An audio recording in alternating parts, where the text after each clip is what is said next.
Good morning. Big injury news in the NFL yesterday. In the NFC South, the Tampa Bay Buccaneers will be without left tackle Tristan Wirfs to start the season. The Buccaneers put Wirfs on the PUP list due to a knee injury, and he'll be guaranteed to miss at least 4 games this season until he's off the PUP list. He will also miss all of training camp, according to the Buccaneers head coach. Over in the NBA, Devin Booker of the Phoenix Suns signed a new deal with the team last night, making him the highest paid player in the NBA. Booker signed a 2-year, $145 million contract with an average annual value of $72.5 million, surpassing Shai Gilgeous-Alexander by $1 million. Semifinal round of the women's side of Wimbledon is set to get started later this morning. World number 1 Arina Sabalenka takes on number 12 ranked Amanda Anisimova at 8:30, and 8 ranked Iga Swiatek takes on Belinda Bencic at 10. The semifinals for the men's side at Wimbledon are set as well, and they'll begin tomorrow. Up first tomorrow morning is Jannik Sinner and Novak Djokovic at 8 in the morning, and later in the morning, Taylor Fritz takes on Carlos Alcaraz. Some baseball scores from last night.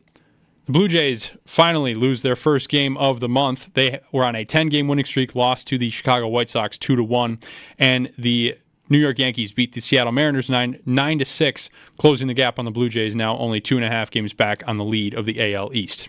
That's your Paddock Chevrolet Sports Update. Paddock Chevrolet, celebrating 90 years of being your hometown dealership. I'm Josh Schmidt for WGR Sports Radio 550.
The birds are up this early, right? They're not waiting until sunrise, or are they? I think it depends on the type of bird. That's probably some birds get up later than others. What are the birds that sleep in? The pigeon feels like a bird that sleeps in. Pigeon's a good one.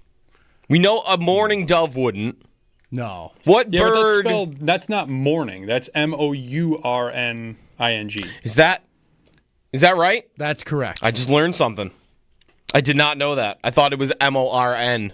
I believe the Josh shows what is I know right on about that birds. Yeah, you're right. They're mourning. Okay. Well, they would get up early nonetheless. For I think. sure. I feel like The seagull, I think, is a snoozer. yeah, Right? that's exactly where I was going. The Seagull seagull's for probably sure. like a late night bird. They're probably up late. They're up late. Up late in the morning then. Yep. Partying on the beach. That's a seagull's vibe, Right. for sure. I feel like robins are always early. Robins are early. I feel like I always see them early or eating worms. Yeah. Blue Jays feel like a late morning bird. Yeah, any of those small birds like that. Like what about like a crow though? Is a crow an early riser or a snoozer? I think early. Hitting the snooze button. I think early riser. Early? When I was younger and I would go out hunting early in the morning with my dad, there'd be crows everywhere at like 6 in the morning. Yeah, crows. Maybe I know a little bit about birds. I didn't know that mourning dove was mourning, but I did know that crows are like the smartest birds in the world by far. Really? Josh surprised by this. I didn't know that. Super smart. No, because right, like How do you know that though? Like how do they test that? That's a good question. There are ways. There are definitely ways, but I've definitely seen and even heard in podcasts that crows, They like are smart enough to where they will remember human faces. Right. They hold grudges. Even I think is Hold something that I've grudges. Yep. What? Yeah. read. Yeah, it's crazy. They've got legit memories, and I don't know. Yeah. Social no idea. learning. Hide food in various locations. They can remember where they've hidden it, even moving it to avoid theft. They do eat. They eat like not great though, right? Like don't they kind of eat anything? Seagull-y sort of trash food. Yeah. Here you go. Crows are. I don't know about this site, but I'm going to trust it. You know, it's 606. Crows are as smart as a 7-year-old child. Can solve complex problems using tools. Whoa. Can recognize human faces, hold grudges. That's what Owen just said. There we go. Passing them down to future generations. Whoa. Generational crow beef has to be pretty hardcore. Crows understand abstract concepts and adapt to new situations by observing and learning from humans. Does that so? In theory, there's a family of crows out there that could have beef with your family from like 50 years ago. Sure, from back in the day when when Grandpa DiBiase decided to take down their nest on the porch. Yeah, and they still remember that day. One day you're doing landscaping, you take down a shrub, and then now you've got a family of crows that'll be mad at your family for the rest of time. Yeah. It seems kind of insane. New Caledonian crows are smart enough to create their own tools in the wild and in the lab by shaping one end of a stick or wire into a hook. Wow. What do we Some feeding of this these crows? Some of this is like what Josh said, like how do they test that? Yeah. But there would be an answer to that question. This guy, I mean, There would be an answer to how did they test that. They did, right? I think you'd hope that these aren't baseless claims. that someone just, because I could do that right now. I could say, crows can finish third in your fantasy football league with ease. But there's no backing that. So, anyways, do crows have a very distinctive call? There's no that one everybody would know. There's no It's almost misinterpreting a shriek sort of sound, right? Yeah. Like, Yeah, basically. I'm not going to attempt anything. I think we have an open actually where we actually even attempted that. So that's been done. That's been done. Yeah, we are less than 2 weeks away from training camp. That will be our first show outside of the year, which can't wait for that. When I was driving in, the sunrise coming up. If you're someone that gets up around this time every day, like we do, man, that some days you just get a perfect looking sunrise. Like today was a Lion King level sunrise. Seeing the sun come up. It also, though, is, I think, one of those dangerous sunrises where the sun looks so, because I think it is behind clouds enough to where you can see it, and it's red because it's just coming up, and you feel like you can stare at it. But you definitely can't. Right? I did not. I did not stare at it. I just glanced at it. But I think you are not supposed to stare at it no matter what. Whether it's behind clouds or not, you're supposed to be wearing that's the thing with an eclipse. The eclipses. Like you can look at it and it looks like it's not as bright as the sun normally is, but it's still like all those rays are still gonna screw you up. So I took a quick peek, looked away. Beautiful sunrise, beautiful Thursday morning here on WGR. It's Jeremy and Joe. Jeremy is off today. Good morning. The Bills are going to be on Hard Knocks in a couple of weeks as well. That's going to be August 3rd, so we're under a month away from that. And today is 3 weeks away from the NFL preseason. Ooh. Coming up quick. On you. July 31st this year. Really is super fast. Do you know or remember off the top of your head what the NFL's Hall of Fame class is this season? Oh, no. I will not be able to remember. Not walking around with it? No, I don't have that off the dome. So there are only four inductees this year. I do remember that it was a small list. That I'm seeing right. This is from the Hall of Fame. I remembered two of them. I went to look up the rest of the class and was kind of surprised to see that there wasn't anyone else. Because normally, what do we get? Like a 7-8 person class? Right. Well, this year it's only 4. And now we're getting into players that, like, I'm 30. Owen and Josh, they're in their 20s. We're starting to get to players that we grew up watching. Right. Which maybe that's the first step into feeling like you're at least a little bit old. Antonio Gates and Jared Allen would be those two. Those are the two that I remember. Like, those guys are going in this year because I didn't even feel like Jared Allen retired that long ago. He retired in a fantastic way, which was he set up a camera. He rode up from the distance on a horse wearing a cowboy hat. Oh, yes. And looked into the camera and said, "I'm done." Like something like, "I'm done playing football. This is my retirement video." Out. And then like the horse like got up on two legs and like rode off into the. He literally did the ride off into the sunset video. Hey, what else can you ask for? Yeah. You know? Antonio Gates also, as I mentioned, and then Sterling Sharp and Eric Allen. Those two you go a little bit earlier, and then you get your Chargers Cowboys Hall of Fame game in 3 weeks. A friend told me yesterday that they looked at Bills preseason tickets for this year. And I told him, I don't do this now because I bet they're going to come down. But the price he told me for what the get-in would be felt like it was 5 times what you would expect for a preseason game. The Bills play the Giants, by the way, in less than a month. Right. On August 9th. It's like, it costs like $60 right now. Whoa. To get into that game. For a I'm like, preseason game, huh? I mean, like, you're either not looking in the right place, or you should just wait because there's probably going to be more tickets that hit the market. Yeah. But I wonder, maybe I don't think it'll be that high.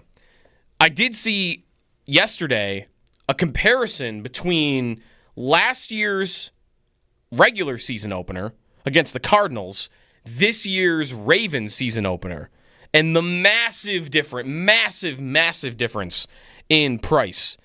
But that could more easily be explained, right? That's Sunday Night Football Week 1 against Baltimore. Right. MVP matchup, sort of. Yeah, that totally makes sense to me. That's a huge game, and people would like. Is that not the marquee matchup of Week 1? 100%. Like, that's got to be it. I think it's the best matchup of Week 1 for sure. Yeah, that makes sense to me. But the preseason tickets being $60 feels pretty hardcore. But I did wonder, like, is this a warning shot of like this season in resulting? The result's going to be that it's more expensive if this is the case, but everyone's going to be more and more. Get me in that building. Get me in there because it's the final season at the stadium, and everybody that doesn't have season tickets and maybe doesn't go to, every single game, maybe you go to 1 or 2 games a year, maybe you haven't gone to a game in years yourself. Those people, big fans watch every game on TV or go out for them and they wear their jersey, that fan, are they going to be running to these ticket sites or to the Bills to say, I got to get in there one more time? Because if that's the case, that is how you're going to get, you're going to get higher prices, but you're also going to get a lot more interest, I think, in going to the stadium this year to, say goodbye to the stadium, basically. Yeah, I mean, I think a lot of people will want to make their sort of last trip out there and feel... I think you just want to feel some closure about that place. I think it means so much to so many people. It's definitely going to be something that I know I have a ton of friends that are like, all right, when are we going? What's the plan? Yeah. What, do we want to do our old thing that we always used to do? Whatever. Let's make sure we really do it up, all the pageantry for this, because it's going to mean a lot to us for a long time. So I think that people will absolutely be getting in that building, and I'm sure every game there will be people emotional in there because they know it's the last time they'll be in that building watching their team play. I know when it's the last time for me in that building. I mean, I'll do this sometimes. I'll do this more at the arena, honestly. But just kind of look around, and especially if it's the last time in there, look around at the stands and the names on the Wall of Fame, and remember when they did the jersey retirements for the guys from the 90s, Kelly and Bruce, and then there's a thing that I do. Again, I do this for the arena more often. I'll do it this year, I'm sure, just without even thinking about it, at the stadium, which is looking down on the field and remembering, all right, I think that's the spot where, again, for the arena, that's the spot where, right there, that's where Campbell hit Umberger. And that's where Drury swung around and scored against the Rangers. And, that's where, Miller made this save, whatever. That's where right there, that's where the brawl started. That was the face-off dot. For football, for the Bills, I'll probably do the same thing this year without even thinking about it, which is, but I was thinking about that though, like what the last moments in the stadium will be like for me, and I'll be looking and if I'm doing the same thing, like what are my moments? Right. What are a 30-year-old Bills fan's moments that's too young to, go back to the Kelly days, and would have gone to every game during the late drought. But by the time Allen shows up, I'm working. I'm in here with Shope and Bulldog, and we're getting ready for post game. So we're watching the games on TV together, which was awesome. And still, one of the coolest moments ever is being in that control room out here when Tyler Boyd catches a pass and runs into the end zone, and your dad, Bulldog, is on the air while we are all running around and screaming outside in the hall. Like that, don't get me wrong, that is an awesome memory. That wasn't a home game anyway. But like my years going to the stadium are Tyrod. Right. And, Rex and late Marone a little bit. So, like, what are the moments? I thought to bring up today, like, what fans would want to say is their favorite memory in the stadium from a game that no one really ever talks about. Because it's easy to say, 51-3, or the comeback game, or the perfect game against New England. Like, those are gimmies. Those are amazing days at the stadium that everybody would remember that was there. What I'm talking about is more like, where's the deep cuts? Yeah, what's the deep pulls? Don't give me the hits. What are the deep pulls? Yeah. Memories at that stadium, like a game that maybe nobody else would have on their brain or even remember. I remember having an amazing time at I think it was the 2016 home opener against the Cardinals. Maybe that wasn't the home opener. Maybe it was it was their second home game, and they smoked Arizona. Right. 33-18. I got the game up in front of me, and they were great. Like the whole game, beginning to end. That's an early season game. That also is year 2 of Rex. So I think we were still kind of hopeful that could work as an experiment. And it was a perfect day out. Perfect day. Like 70 and sunny. One of the best weather days I ever remember being at that stadium. And then there's also negative ones, but that's also like, man, can you remember we did that against the 49ers in the rain in 2007? The Bills lost like something to 3. I feel like they didn't score at all. It was pouring rain. I think Edwards went out with an injury and Lossman came in, and it was a disaster. 2007 maybe for that, 2008 for that. Those are games that maybe not everybody would come up with. Right. It's not top of mind, but I think every sports fan has those kind of moments of random games that for whatever reason touch you and get to you and will always stick with you because of whatever. You're there with someone, or it's a game that means a lot to you in terms of the team that they're playing, or you're watching the other team has one of your favorite players and you see something like that. I always love hearing about more personal stories like that because, like you said, the perfect game's a layup. Everybody, like, of course, that was amazing and awesome. But what do you got? Like, give me something interesting. Let me get a new perspective on a game I haven't even thought about in forever. Yeah, that you enjoyed. Tell me why you enjoyed it. I like that idea. Do you guys remember the Bills-Ravens wind game from, like, I think 2018? The wind game for Bills-Ravens? It was when, like, the Ravens playbook blew onto the field and Tre'Davious White was out there picking up the pages. Yes. The Bills are wearing red that day, I think. I No? think In my head, they're wearing I think you're red. right, actually. Yeah, you're right. That's 2019. 2019. 2018, when the Bills played the Ravens, that is Peterman in the pouring rain not getting a first down for the entire first half. It is red. I'm looking at it right now. I'm looking at the that was my first Bills game. That was your first Bills game? Mm-hmm. Yeah, it sticks out in my mind because of that. It was really cool. Just the whole atmosphere finally being there, you know, it was awesome. And then just like the theatrics of all the wind and all that was just funny too. But yeah, it was great. Yeah, your first Bills game is obviously going to be that everyone in their last time in the stadium, I think, will think back to their first time in the stadium. I had been in the stadium before, but the game that I remember, I think actually I maybe went, I have the ticket stub somewhere. 99 against Miami. I have the ticket stub too, but I'm 4 years old. So how many fans have been in the building that early? I don't have any recollection of it. I got the ticket stub though. The first game that I like really truly remember is 2000. Oh, is it 2007? I should have the year nailed down on this. Maybe it's 2006. It's 2006. Bills Vikings in 2006. Like if someone asked me what my first Bills game is, at the stadium, it's that one.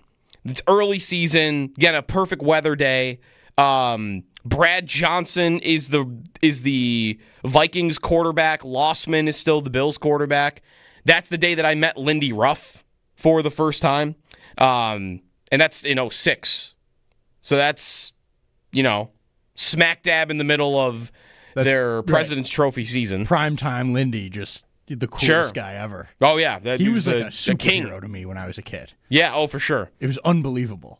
You thought he was a super mega genius guy. It was really, and I still, even as an adult, think of him very highly. So that's always cool when you have a story like that where you go meet somebody. One thing about that Bills era, though, for us is like that's a game I look back fondly on, and part of it is because I meet Lindy for the first time. But the scores of these games 17-12. Like that's that's a great memory for me being in the stadium and like 17-12.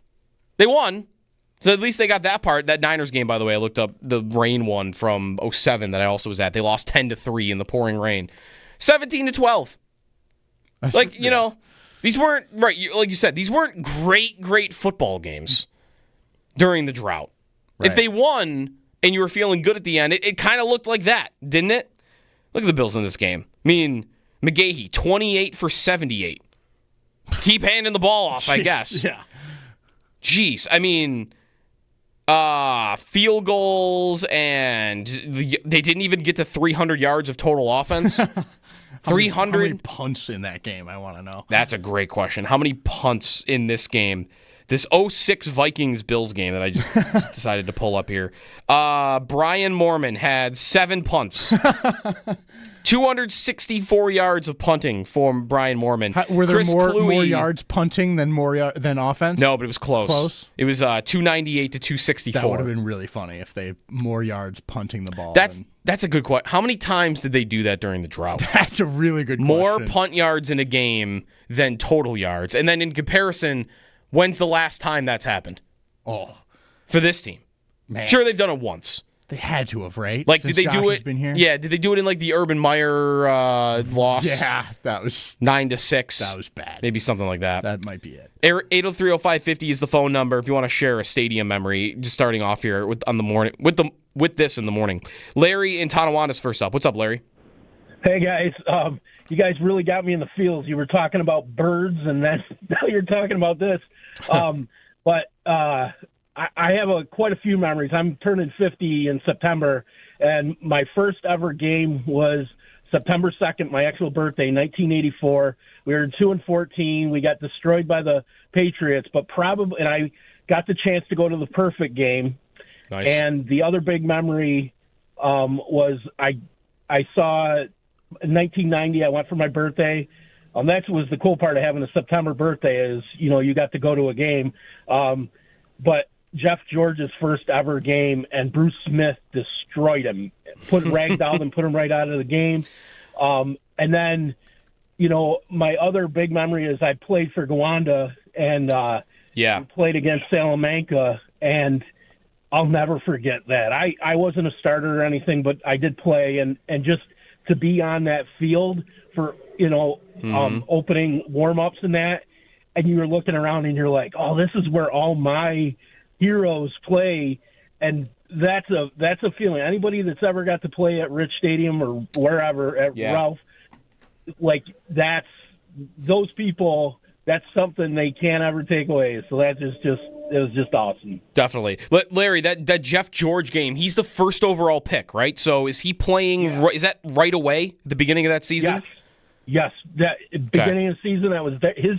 I don't know if I'm assuming he played some in the preseason, but Sure. That was his first game. And it was just, the stadium went nuts and is, doing the whole Bruce call, and I think he knocked him out of the game, if I'm correct. He put him right out. He couldn't finish the rest of the game, and that was that almost, if you think about it, I think about it because I was at that game. That almost, to me, made Jeff George's career. That set the tone for the rest of Jeff George's career at that stadium. Yeah, great one, Larry. Thanks for the call. And you're right, he did go out of that game. So Bruce sacks him. I'm looking at this. Is Bills Colts in 1990, early season, week 1, and George goes out. Jack Trudeau comes in. Not a name I've ever heard before. But Bruce got him. Yeah, maybe. I mean, welcome to the NFL. Bruce Smith coming at you at 100 miles an hour. So we get to Bruce Smith. The Bills on their if you're one that likes to shop for jerseys, they released the throwback white jerseys from 1990 yesterday. Got my eye on one of those white Thurman throwbacks. Those look clean. I can't say what Larry can say, which is that he played on that field. I was on the Orchard Park football team in 2012 when we played a playoff game against Jamestown at the stadium. Yeah. But I did not see the field that day. Yeah. No. Little guy. I was still in like 5'6", I think, probably 5'7" at best. Yeah, those like local high school games that they play there every year are so cool to watch. Everybody, like, I remember when I was in high school and that was happening. It was such a cool big deal. Like, you got to go see whatever. You knew one guy on the team. You're like, I'm gonna go see my buddy play at the stadium. It was definitely cool to even just be a part of it. Obviously, I mean, definitely cooler, I'm sure, for all the people that have played at that stadium. The fact that they have the games at that stadium. Like when you're having family come down, like, okay, so where are we going for this week's game? You're coming down to the Ralph. Right. You're coming down to Ralph Wilson Stadium. You know the drill. You know where to park. You know how to get in. Although in that instance, maybe it would be a little more specific. Right. But always very cool that they play the high school games there. Bill in North Carolina's next. What's up, Bill? Hey, guys. I just want to mention, I don't remember the year, but I did win a tailgate prize and got on the field. It was Drayton Florence pick-sixing against New England. We went 3-0. That made it on Sports Illustrated. I'm 38 years old, so I had season tickets during Fitzmagic and all that. So that's my memory. And a quick shout-out, my buddy down here in Charlotte texted me. Obviously, the Mafia travels well, but he's like, you guys are already affecting the ticket pricing in October, and it's just cool to see the Josh Allen effect, in different cities now that I live here. Yeah. Thanks, Bill, for the no problem. Thanks, Bill, for the call. Someone just sent in the Bills Vikings highlights from 2006 that I sparked this conversation with. Right. And it just does not look anything like the football that we have become accustomed to in the Josh Allen era, other than maybe one similarity. Like, there's one pass in here where who's the receiver here? It's got to be Evans, where Lossman just unleashes a football. There's this ball like 90 yards down the field. It was one thing he had. He had a cannon. He could rip that thing. I don't think he could throw the ball. Could he throw the ball further than Josh could in his prime? It was a pretty big arm. Yeah. I think Josh probably still does. I think Josh has. I think Josh has got him. Still, I mean, it's close probably. Some guys, Jordan Palmer, I know like he works with Josh, and there have been others. Ross Tucker have said this. I think that they think there's people that think Josh is the strongest arm in NFL history. Yeah. And Lossman had a big arm, but I don't know if anyone gives him that. 8030550 is the phone number. First Bills game. It's a final season. Also, share if you are planning to, if you are not someone with season tickets, if you're planning to go one last time this season, any game. We talked to Ed McGrogan from the Tennis Channel earlier in the week. He's a big Bills fan, and him and his son, I think he said, are coming up to the Bills-Buccaneers game. So that'll be his last game at the stadium. So a lot of people planning that out right now, as you also planned for, new stadium plans. So let me know what was your first Bills game. I really consider mine Bills-Vikings in 06. Deep pull for that one. 8030550 is the phone number. We got a bunch of guests a little bit later on today. Joe Marino, we moved from yesterday to today. He's going to come on the show at 8 o'clock. We'll talk to a Buccaneers guest at 8:30. And then we will also get Brian Koziel in at 9 o'clock. Some big golf in the next week and a half. Scottish Open this week, and then the Open Championship next week. All ahead. Jody Biasi, this is WGR.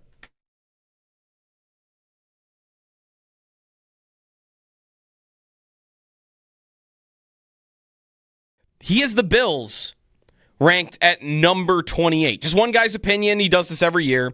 Last year, he had the Bills at number 24. The year prior, he had the Bills at number 20. This year, Barnwell ranks the Bills as having the 28th best group of skill position players in the NFL.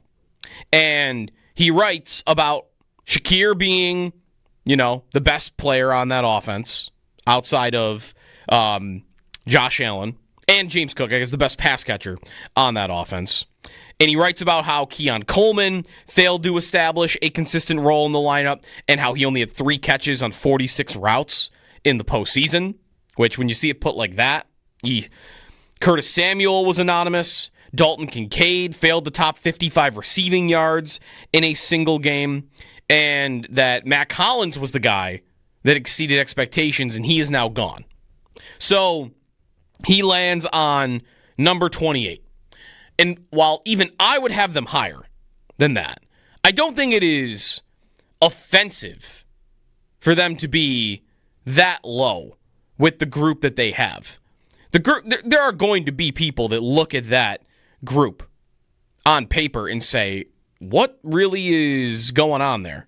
Who do you have that is like a real, true difference maker outside of... They have 2, and maybe this is why they should be higher than 28th. Your running back is really good, and your slot receiver is really, really good. And everything else around that is a bit of a question mark, but you've got 2 solidified good players at their position. And there's only, there's only going to be 5 skill position players out there on the field at once. Who would be, maybe you'd be offended by the teams that are above them. The Jets are 1 spot above them at the skill position player group. The Giants are a spot above that at 26. The Bears, the Saints,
I thought to bring up today, like, what fans would want to say is their favorite memory in the stadium from a game that no one really ever talks about.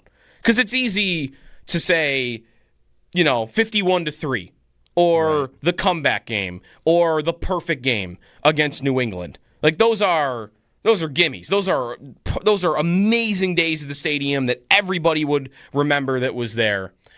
What I'm talking about is more like, where's the deep cuts? Yeah, what's the deep pulls? Don't give me the hits. What are the deep pulls? Yeah. Memories at that stadium, like a game that maybe nobody else would have on their brain or even remember. I remember having an amazing time at I think it was the 2016 home opener against the Cardinals. Maybe that wasn't the home opener. Maybe it was it was their second home game, and they smoked Arizona, right, 33-18. I got the game up in front of me, and they were great. Like the whole game, beginning to end. That's an early season game.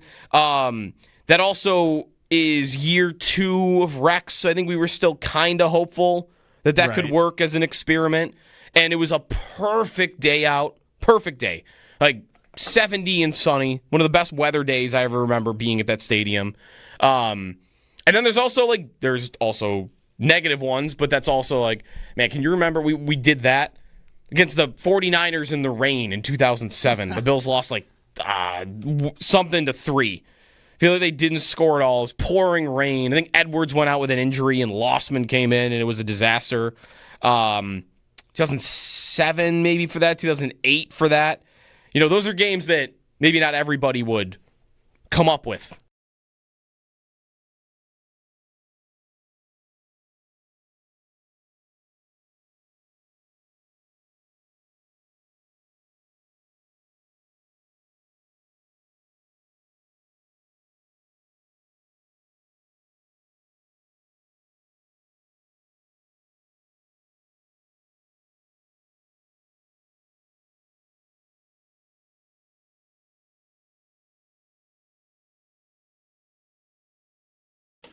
Big injury news in the NFL yesterday out of the NFC South. Tampa Bay Buccaneers will be without star left tackle Tristan Wirfs to start the season. The Buccaneers put Wirfs on the PUP list due to a knee injury. He had knee surgery earlier this week. He's guaranteed to miss at least 4 games this season until he's off the PUP list. He will also miss all of training camp. Over in the NBA, Devin Booker of the Phoenix Suns signs a new deal with the team last night, making him the highest paid player in the NBA. Booker signed a 2-year, $145 million contract with the average annual value of $72.5 million per year, surpassing Shai Gilgeous-Alexander by $1 million. The semifinal round for the women's side of Wimbledon is set to get started later this morning. World number 1 Arina Sabalenka takes on number 12 ranked Amanda Anisimova at 8:30. And 8th-ranked Iga Swiatek plays at 10 against Belinda Bencic. Semifinal for the men's side of Wimbledon are set to begin tomorrow. Jannik Sinner takes on Novak Djokovic, and Taylor Fritz takes on Carlos Alcaraz. Some baseball scores from last night. The Blue Jays fall. They lose their first game of the month. The White Sox snap their 10-game winning streak, winning 2-1. The Yankees win as well last night, 9-6 over the Mariners. They close the gap on the AL East lead. The Blue Jays currently have a 2.5-game lead on the Yankees. Those are your Paddock Chevrolet sports headlines. Paddock Chevrolet, celebrating 90 years of being your hometown dealership.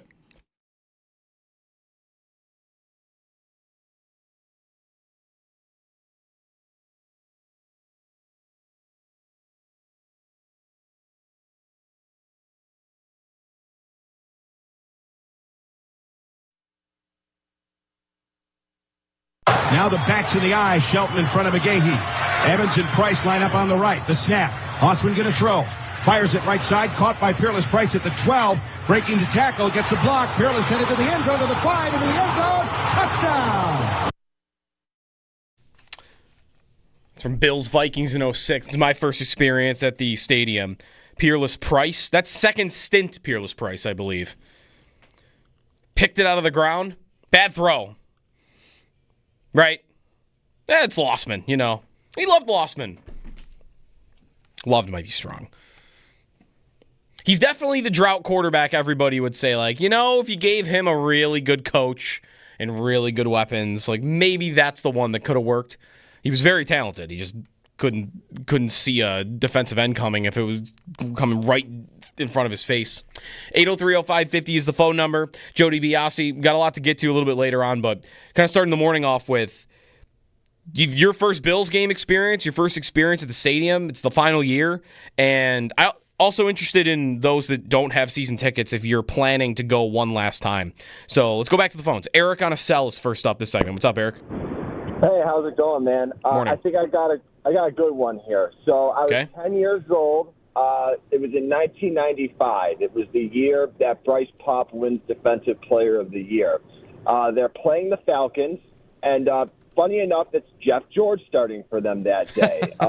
He had resurrected his career. They were 6-3, and Bruce Smith had 2 sacks. Bryce Paup had 2 sacks.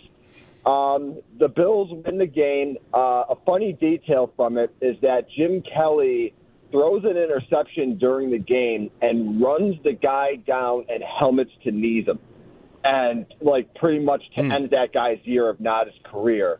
And I remember, man, I was hooked. I was like, this is the coolest thing. That I never heard that stadium get so loud. Obviously that's my first game, but I'd been there, 5-10 times after. That was maybe the loudest I ever heard it. And to, answer the question, yeah, I plan on going one last time. I'm not a season ticket holder. I maybe get out there every couple of years. I'm definitely going to try to get out there this year, but I will hang up and listen. Yeah. Thanks, Eric, for the call. Another Jeff George game. Poor Jeff George, man. He's the first overall pick. He comes into the NFL. Bang, Bruce Smith. Bang, Bruce Smith. Then it doesn't go well. He resurrects his career. Back with Atlanta. Comes back to the stadium. Bang, Bruce Smith. Again. And you have it right. I'm reading about, this is Anthony Phillips, who played for the Falcons in 94, 95, and 96. Also, according to Wikipedia, played for the Buffalo Destroyers, by the way, in 2001, of the Arena Football League.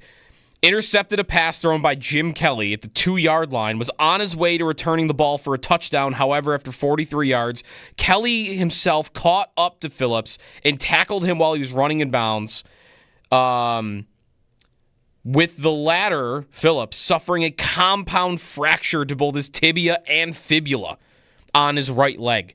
So Kelly broke the dude's leg after he threw the pick.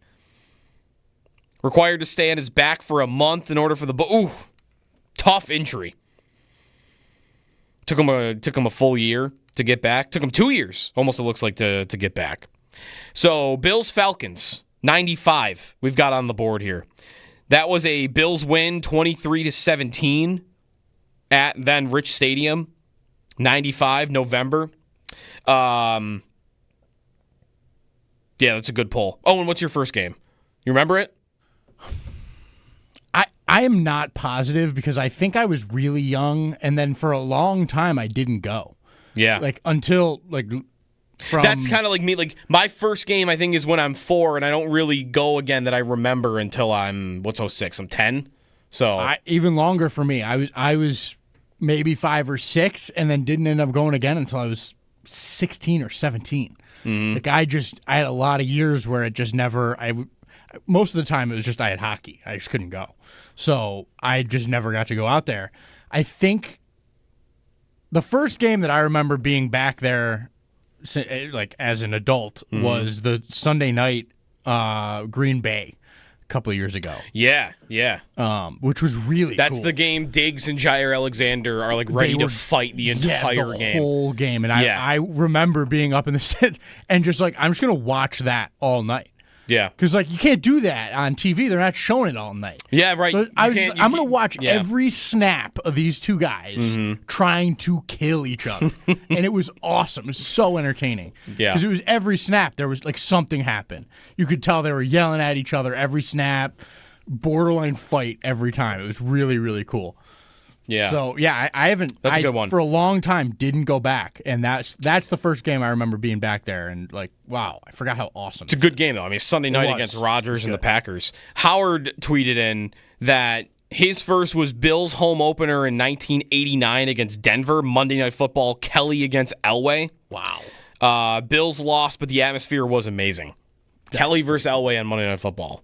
is pretty. I think it does beat Lossman v. Brad Johnson. Yeah, I had Allen versus Rodgers. Although I got a Super Bowl winning quarterback on my game. Well, although Elway won the Super Bowl too. Go ahead. Right. I had Allen Rodgers as my Green Bay game. So right. That's pretty good.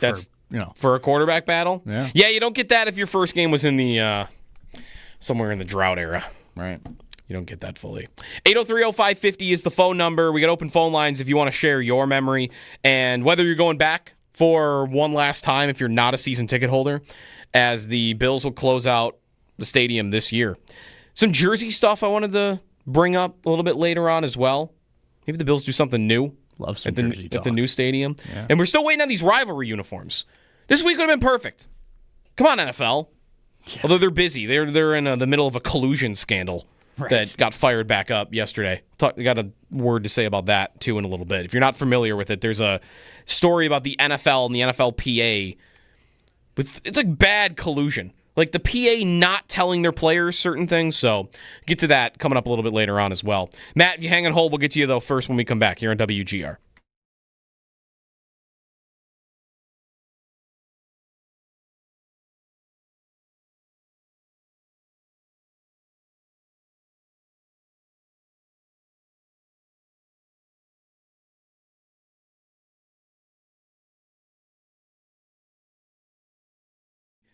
Eventually, this is a rebuild again, right? Eventually, it is. I hope it's not for another 3 years, 4 years, and I would have a greater hope that you just kind of eliminate that conversation by making the playoffs.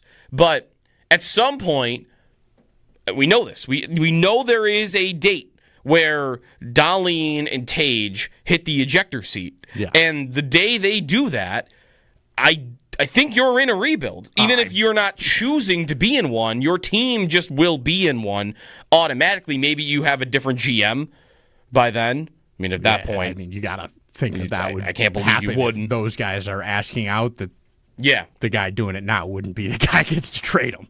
That is really, like, we are a week removed from all the Sabres action, and we're going to be waiting for a Byram trade maybe forever, or at least until, arbitration gets closer at the end of the month.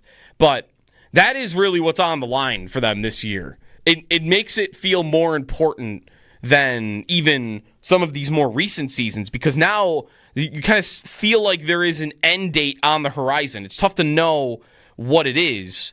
Like when the Dahlin thing came up last year with Paul Bissonnette, that was, I think, greatly exaggerated the extent of his meeting with Kevin Adams. But when that day happened, my thought was, okay, this was expected at some point. Maybe it's a little earlier than I would have thought, but it's actually it's later than Eichel got to this point, right? Dahlin's been on the team now longer than Eichel has. Yeah. So his end date is coming. I wouldn't have been stunned if it had happened at the end of last year. It didn't, and it hasn't happened now, but will it be at the end of this year? Either way, like, all of that is impossible to know unless you are in the mind of Rasmus Dahlin. So, it might not be this year. It could be next year. Either way, this year I feel like there's more pressure because you got to stop the train.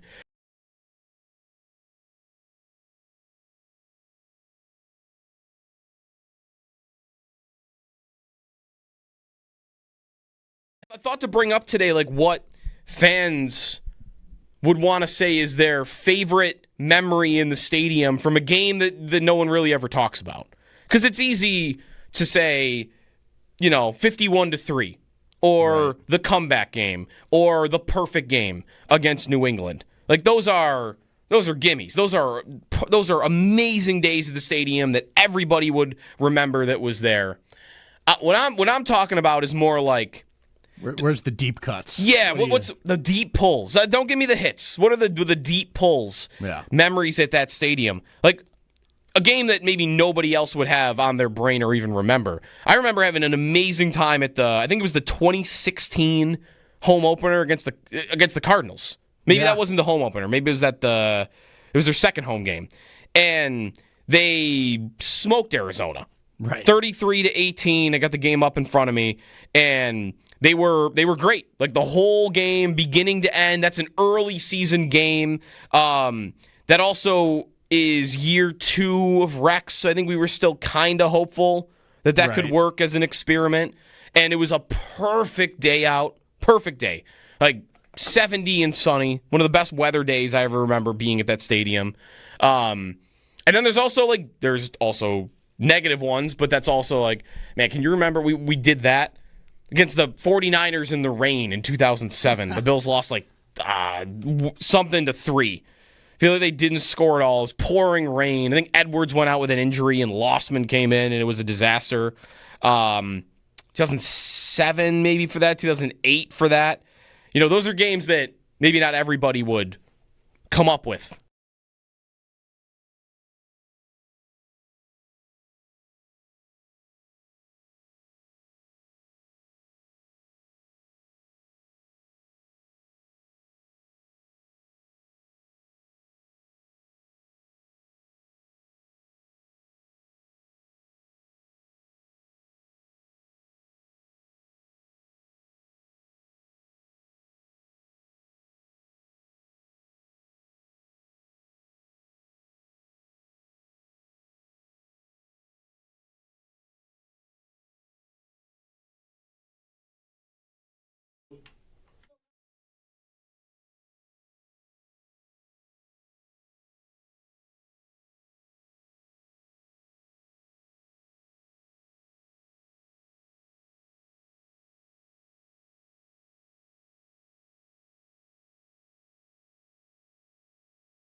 Good morning. It's Jeremy and Joe. Jeremy is off this week. We're sharing some old stadium memories. Final year at Highmark Stadium gets rolling. Return of the Blue and Red is less than a month away, so it'll be the last time for that. Matt in Rochester is next up. What's up, Matt? Hey, morning, guys. My memory isn't necessarily a specific game, but I want to give a perspective you guys might not be aware of. So I grew up playing AAA hockey through the Wheatfield Blades organization. I was born in 82, and when I was a mite, so 8, 9, 10 years old, the Bills would allow us to not only go to the stadium and sell candy bars, those fundraiser candy bars while everybody's tailgating going crazy, but they would actually let us in the stadium and man beer stations, and the Wheatfield Blades would be able to keep part of the proceeds of selling beer at Rich Stadium during the heydays of the 90s. So here I am, 8, 9, 10 years old, walking around selling candy bars to the craziness in the parking lot. And then in the stadium, helping my dad sell beer to everybody during those heydays. And I was like, what is going on here? This is fantastic. And so I didn't get to go to my first game until I was a freshman in college. And then I went to a whole bunch from there. So I do have tickets for the Tampa Bay game this year, and I totally plan on making it one more time. So thanks, guys. Yeah, thanks. Matt, you still there, actually? Yeah. Are you pouring beer, or is this just you're just handing cans out? No, so back in the day at both the Odd and Rich Stadium, they had those paper cups. I forget the company that would make them, but no, you would open the can of beer. It wasn't behind a stand per se. You were just standing in the concourse, really, with a thing of beer. You got it from the Bills, and you literally opened the can, poured it, and gave it to the fans in a paper and cup. In a paper cup, and you would keep a portion of the proceeds. So it was wild. Okay. Clearly, we don't do anything like that nowadays, but that really helped. I was a Bills fan, but seeing that atmosphere just set it off for me, and then I was hooked from there. Yeah. Thanks, Matt, for the call. Yeah, I don't remember 8-year-olds pouring beer at any point during my Bills Stadium experiences. The paper cup thing also, I don't remember either. I don't remember a time where we were doing, I don't think so, paper cups at the stadium. Not that I remember. What kind of paper cups are we talking about here? Right, are we like the weird sort of, what's that print? The Dixie cups. Yes, thank you. Yeah, That's the little, exactly like a big, just a bigger version of the little Dixie cups. Right. Are you talking about like the 90s print? Like the blue? the 90s print. The blue and the purple with the. What is that called? I don't know. They sell it on 90s. hats and stuff now. It's got to have a real name. Let's see if I can. We'll dig it up in the break. 803-0550 is the phone number. Mike, if you hang on hold, we'll get to you first up. We're just going through some old stadium memories. One fan wrote in Brian that he was at that Falcons game that we referenced in the last segment. It was one of our other callers' first games where Kelly breaks a guy's leg. Brian says that also in that game, Deion Sanders returned a kick for a touchdown. And he was a huge Deion fan, danced in the end zone. I got to imagine that's his only touchdown in that stadium. It's not impossible that he have another one, but I would guess that's probably it. 803-0550 is the phone number. We'll take more of your phone calls. We got an open hour coming up before we get to Joe Marino at 8 o'clock from Locked On Bills. Jeremy and Joe, Jeremy's off. This is WGR.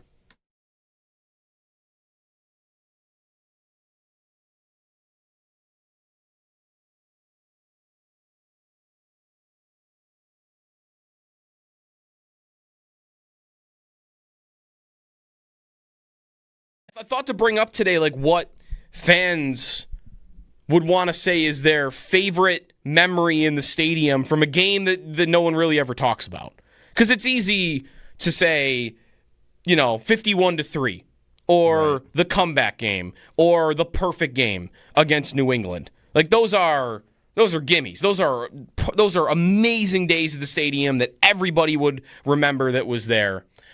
What I'm talking about is more like, where's the deep cuts? Yeah, what's the deep pulls? Don't give me the hits. What are the deep pulls? Yeah. Memories at that stadium. Like a game that maybe nobody else would have on their brain or even remember. I remember having an amazing time at I think it was the 2016 home opener against the Cardinals. Maybe that wasn't the home opener. Maybe it was it was their second home game.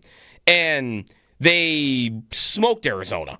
Right. 33-18. I got the game up in front of me, and they were great. Like the whole game, beginning to end. That's an early season game.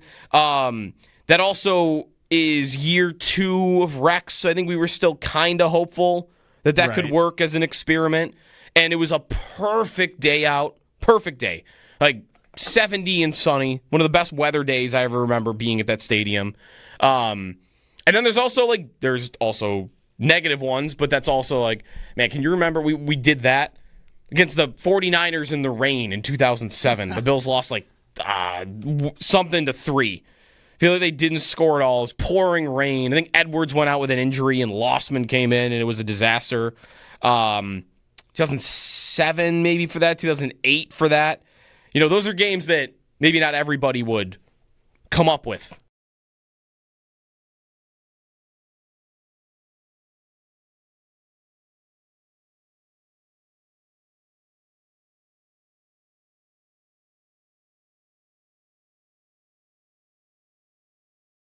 He has the Bills ranked at number 28. Just one guy's opinion. He does this every year. Last year, he had the Bills at number 24. The year prior, he had the Bills at number 20. This year, Barnwell ranks the Bills as having the 28th best group of skill position players in the NFL. And he writes about Shakir being, the best player on that offense outside of Josh Allen and James Cook, I guess the best pass catcher on that offense. And he writes about how Keon Coleman failed to establish a consistent role in the lineup and how he only had 3 catches on 46 routes in the postseason, which when you see it put like that, Curtis Samuel was anonymous. Dalton Kincaid failed to top 55 receiving yards in a single game, and that Matt Collins was the guy that exceeded expectations, and he is now gone. So he lands on number 28. And while even I would have them higher than that, I don't think it is offensive for them to be that low with the group that they have. There are going to be people that look at that group on paper and say, what really is going on there? Who do you have that is like a real, true difference maker outside of... They have 2, and maybe this is why they should be higher than 28th. Your running back is really good, and your slot receiver is really, really good.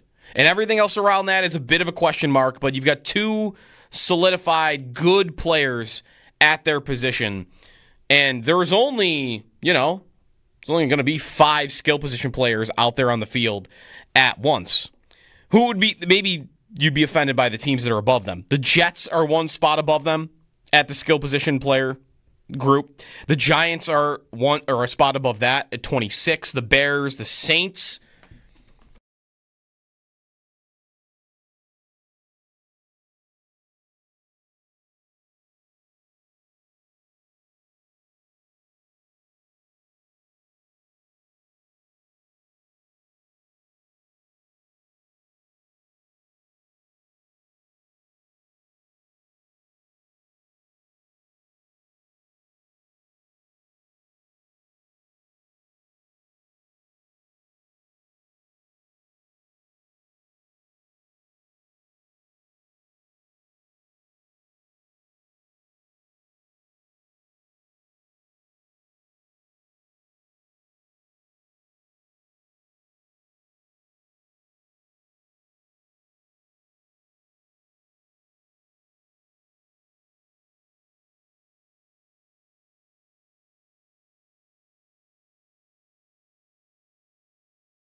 Good morning. Big injury news out of the NFL yesterday. The NFC South, the Tampa Bay Buccaneers will be without star left tackle Tristan Wirfs at the end to start the season.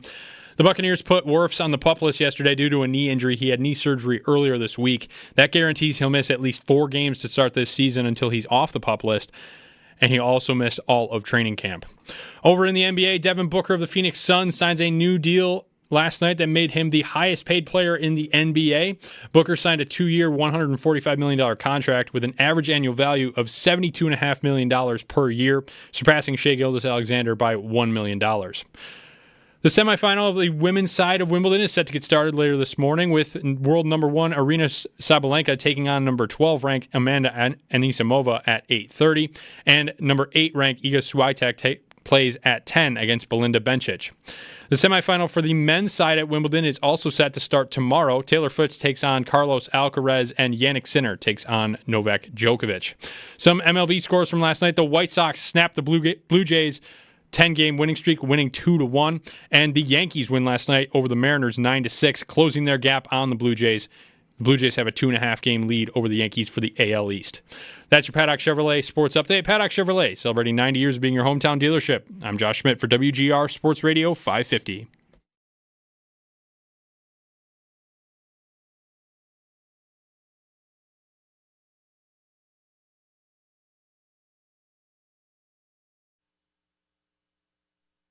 That was Burkett's first catch of the night on 1st and 10 from the 20. Kelly going for Harmon in the end zone. Touchdown.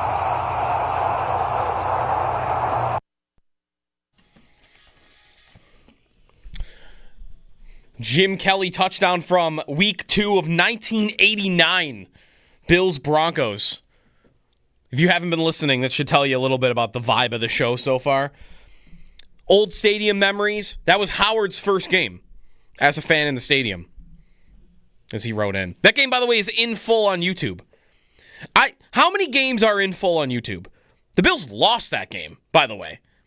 They lost this game against Elway and Monday Night Football. That, by the way, is Al Michaels, right? I think so. It sounds like Al Michaels. Sifting through the highlights of this game, which would make sense. It was a rough game for the Bills. Kelly was getting beaten up, and the defense just did not look the way that you would think they like. This is the year before they go to the Super Bowl, right? And it just didn't look like the same team at all. Yeah, Michaels started Monday Night Football. I thought it was in the 90s, but I'm wrong. 86 was his first year, so that would have been Michaels.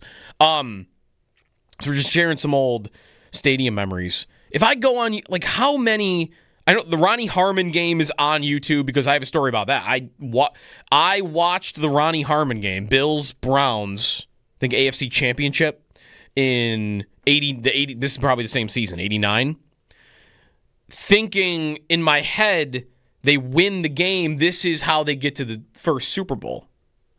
And this was years ago. And as the game is progressing, I'm starting to doubt whether I actually know what happens in this game.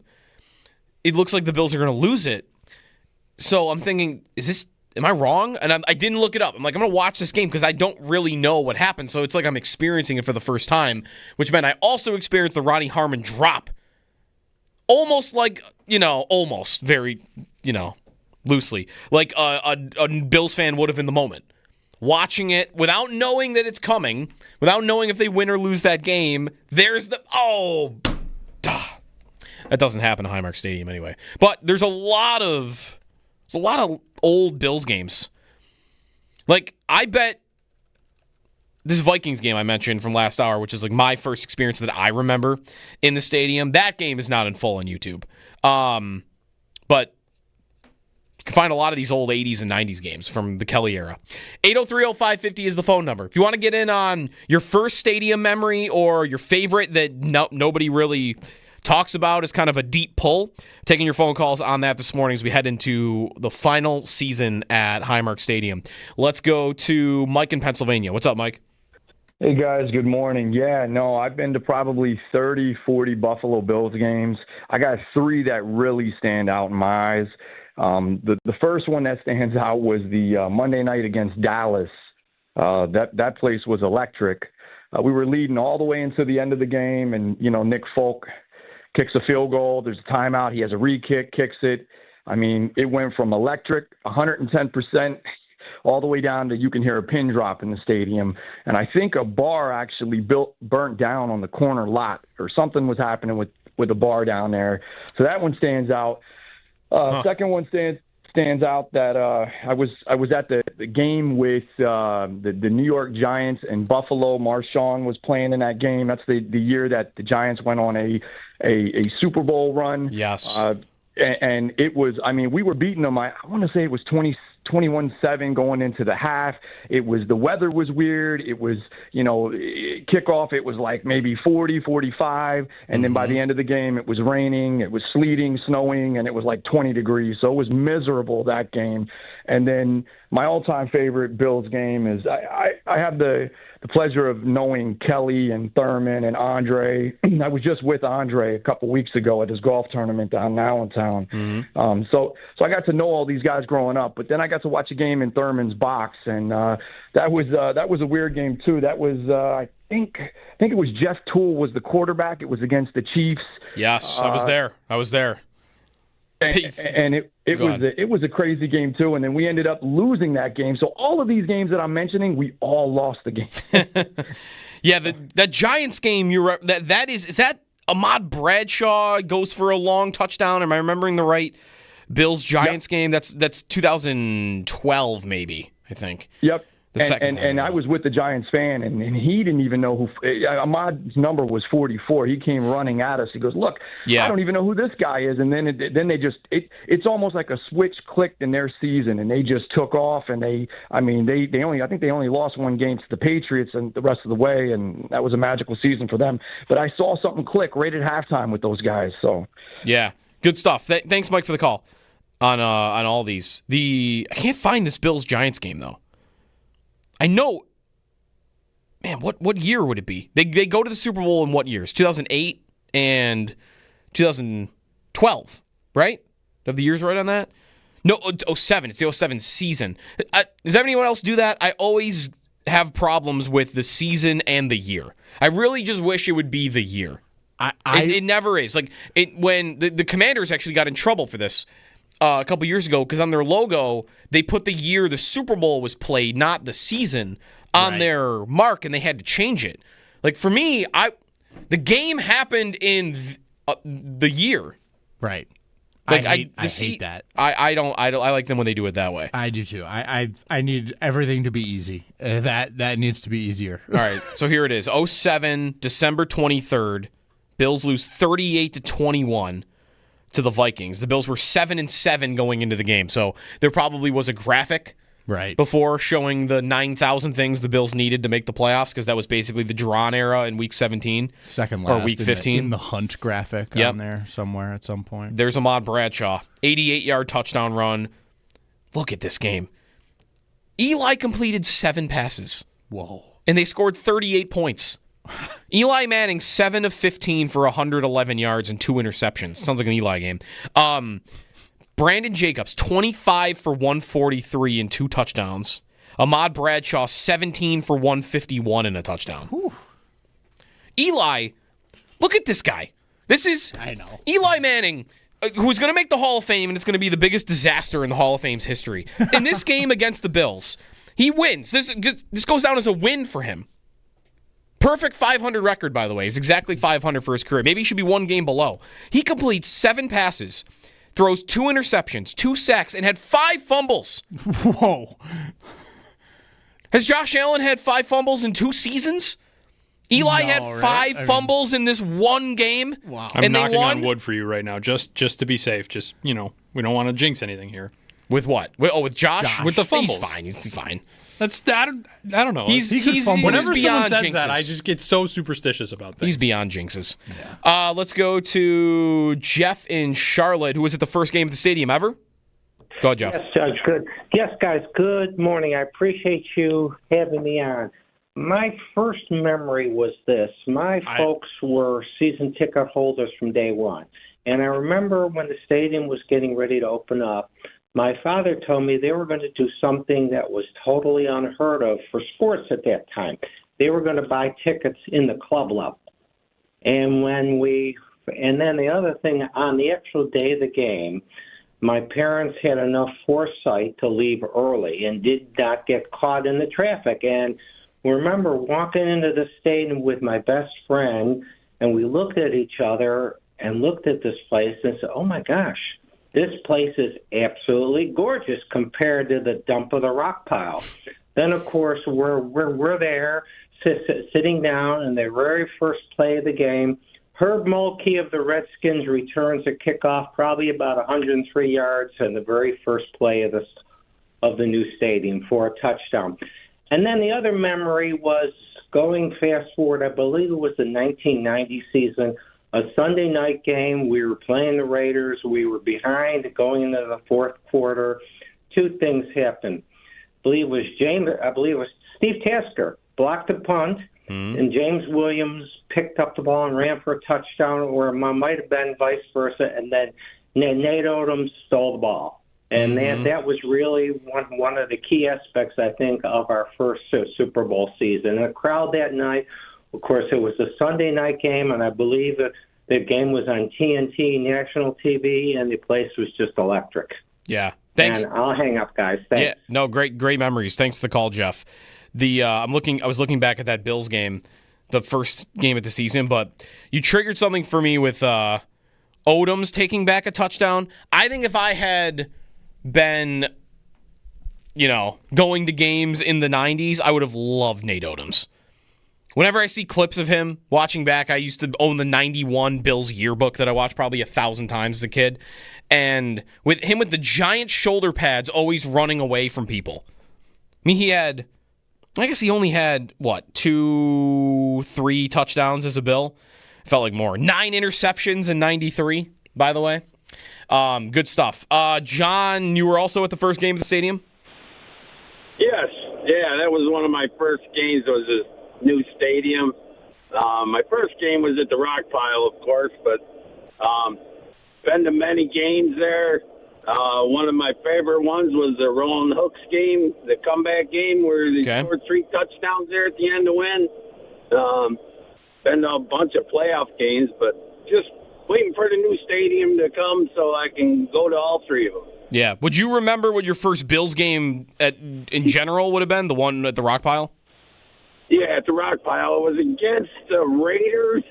I really don't remember who won. I think I was like 9 years old. My dad took me, so. All right. Kind of cool now to take my kids, That was a lot of fun. Definitely. Thanks, John, for the call. Yep, have a good day. You too. It would be tough to narrow down. I'm looking at Bills Raiders history, and they played twice in 1960, twice in 61, twice in 62. I'm assuming they were in the same division. So they would have played here like every year during the Rock Pile years, at least until 69. So there might have been like 3-4 years in the stadium at the Rock Pile where that didn't happen. That's a couple times now that I'm not disputing any of this, like what the state of the Rock Pile was at the end there. But I've heard a couple people now in like a week refer to it as a dump at the end. And that this new this new stadium, the Rich Stadium when it opened, was a palace in comparison. Are we going to look back on this stadium in that way? I don't think we will, right? I don't think so. Not into that. It might depend. It's going to depend how blown away everybody is by the new stadium. Because when you compare them in that way, it might feel more like that. But there's so many more memories at this stadium compared to the last stadium that, you might not hear people put it that way. Yeah, and the memories of late have all been all been so positive, and like everything's been great here for the most part for the last 6-7 years. Mm-hmm. So I think that will probably go a long way in making people feel a little more nostalgic towards the old building. He dresses it up a little bit. But I do think when you get in that new stadium, once people get in there, you'll probably be like, oh, this is a whole new world. This is a whole nother ball game. We had no idea what we were missing out on. And it might, like you said, retroactively make you think like, wow, the old Highmark was a dump compared to this because we're in a palace now. But right. I think Highmark's fine. It's good. It's great. I love it. It's our stadium. I don't know that we'll ever look down upon it because of what I don't think it'll ever be memories. A negative connotation surrounding that stadium. Yeah, too many memories, and also this fan base is more about the game on the field. Right. Like some markets, Atlanta, I feel like is one of these. LA, where the place has got to have all these amenities and it's got to be like a palace because it's more. A lot of those fans are gonna want more than just football. Right. And here, everyone's just standing throughout the whole game, and if the game's on and the Bills win, then generally that's a good day at the stadium. Dennis in Lockport is next up. What's up, Dennis? Hey guys, I've seen them from the Rock Pile to the Ralph. Obviously, the Miami game when we tore down the goalpost and the greatest comeback were great things. But there's 2 memorable moments as a kid and growing up being a Bills fan. We never missed a game. My mom would not let us miss a game. She's a diehard Bills fan. One of the most memorable is watching Bruce Smith lining up to take out Barry Sanders, and Barry stopped on a dime and turned direction, and Bruce didn't even know what happened. He was gone.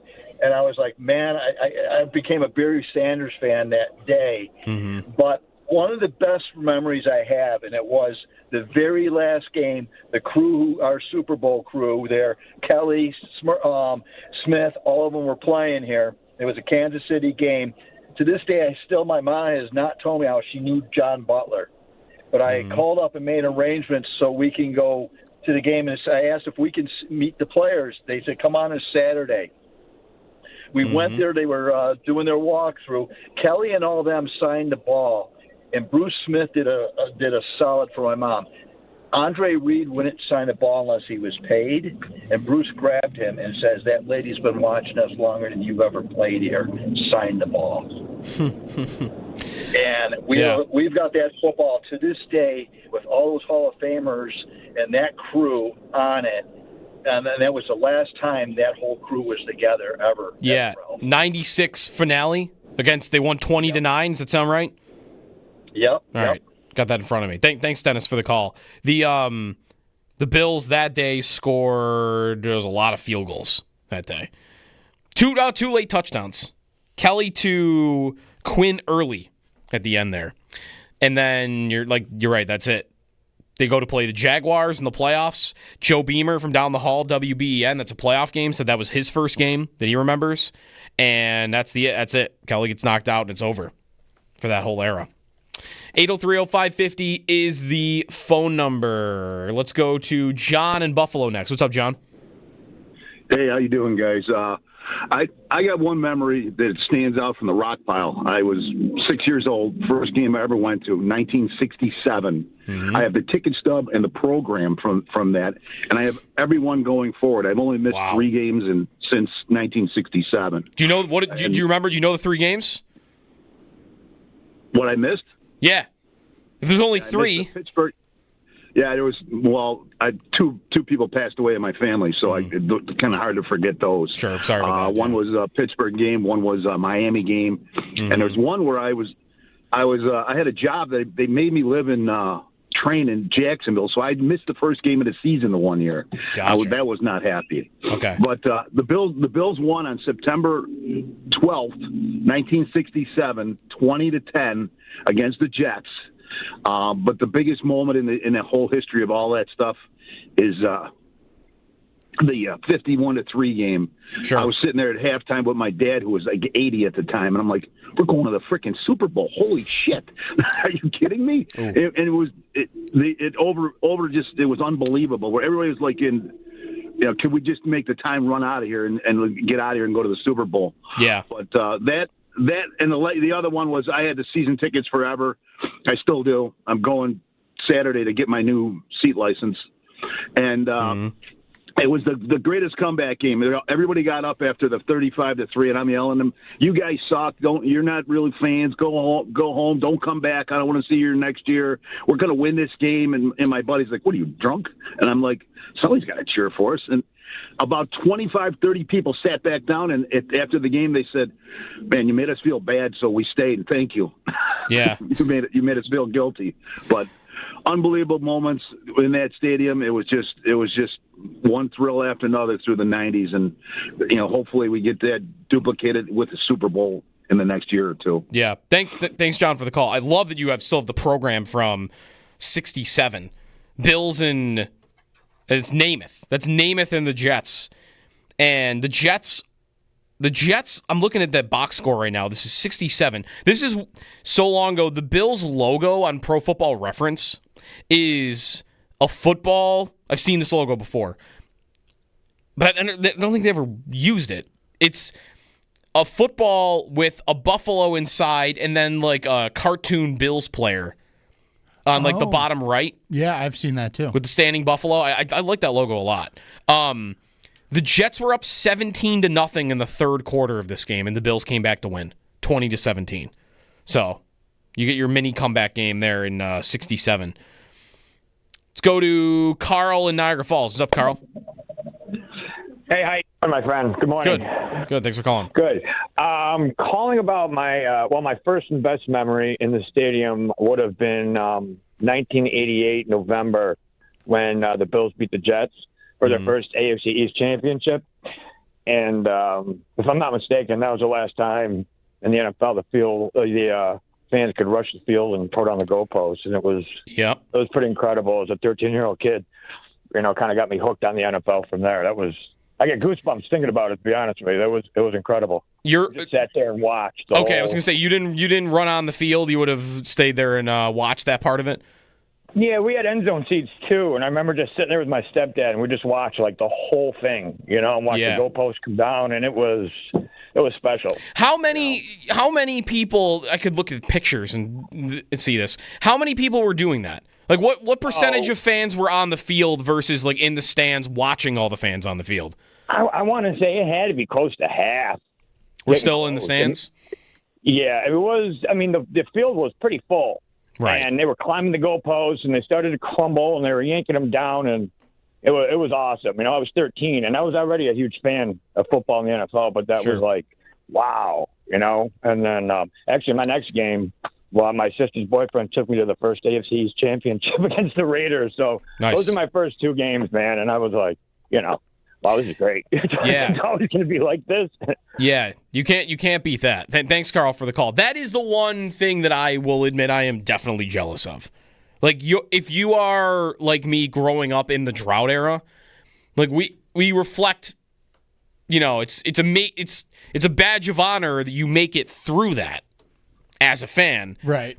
But listen to me talk about 17-12 Bills-Vikings with Brad Johnson and J.P. Lossman, or the Tyrod against Carson Palmer in the Cardinals. Like, it doesn't hold the same weight. No, I mean there are more classic games if you were 12, 13, 14 years old in the late 80s and in the 90s by far. Or if this is going to be kids that are like 12, 13, 14 right now. Right. Or in the last couple of years. How many fans that are that age now, like their first game was the New England playoff game? Yeah. Or was, their classic games Allen and the Bills have put together at the stadium. They kind of bludgeon teams, though. They do a lot of that. That's the thing. It's like that memory there against the Dolphins. That is, part of that is the Dolphins had just beat the Bills down for so long that it's kind of a changing of the guard, which is part of why that memory is so great. There's no changing of the guard, really. The Bills just took the division and haven't relented since. So when you expect them to be dominant like that, it's a little bit different. You have the perfect game, though, for that for sure. What's second? If that is easily the number one game to be in the stadium during the Josh Allen era, what is second? That's a really good question. What's the second best? Might not be an easy answer. You had your Packers Sunday night idea. I might not put that number 2. Right. I remember being frustrated in that game. Yeah. They won it. That's where you're spoiled by this team. That was a Sunday night game against Aaron Rodgers and the Packers. They were winning in the second half, and I was mad because they didn't look good. Right. Joe Burrow and quarterback, kind of equivalent. If you don't get that reference, there's a clip from Joe Burrow in the quarterback documentary being like mad after winning a game against Tennessee. 803-0550 is the phone number. Favorite memories in the stadium from your first game, or if you got another one, feel free to share. Joe Marino's coming up at 8 o'clock, so we're still got an open segment for you when we come back here on WGR.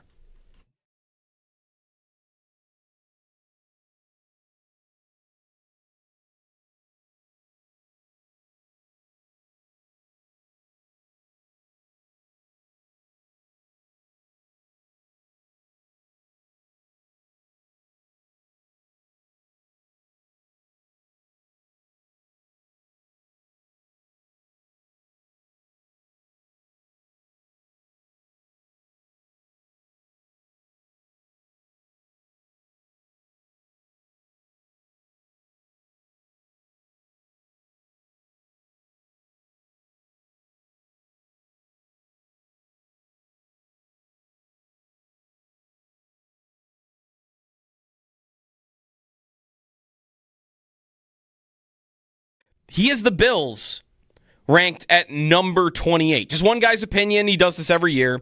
Last year, he had the Bills at number 24. The year prior, he had the Bills at number 20. This year, Barnwell ranks the Bills as having the 28th best group of skill position players in the NFL.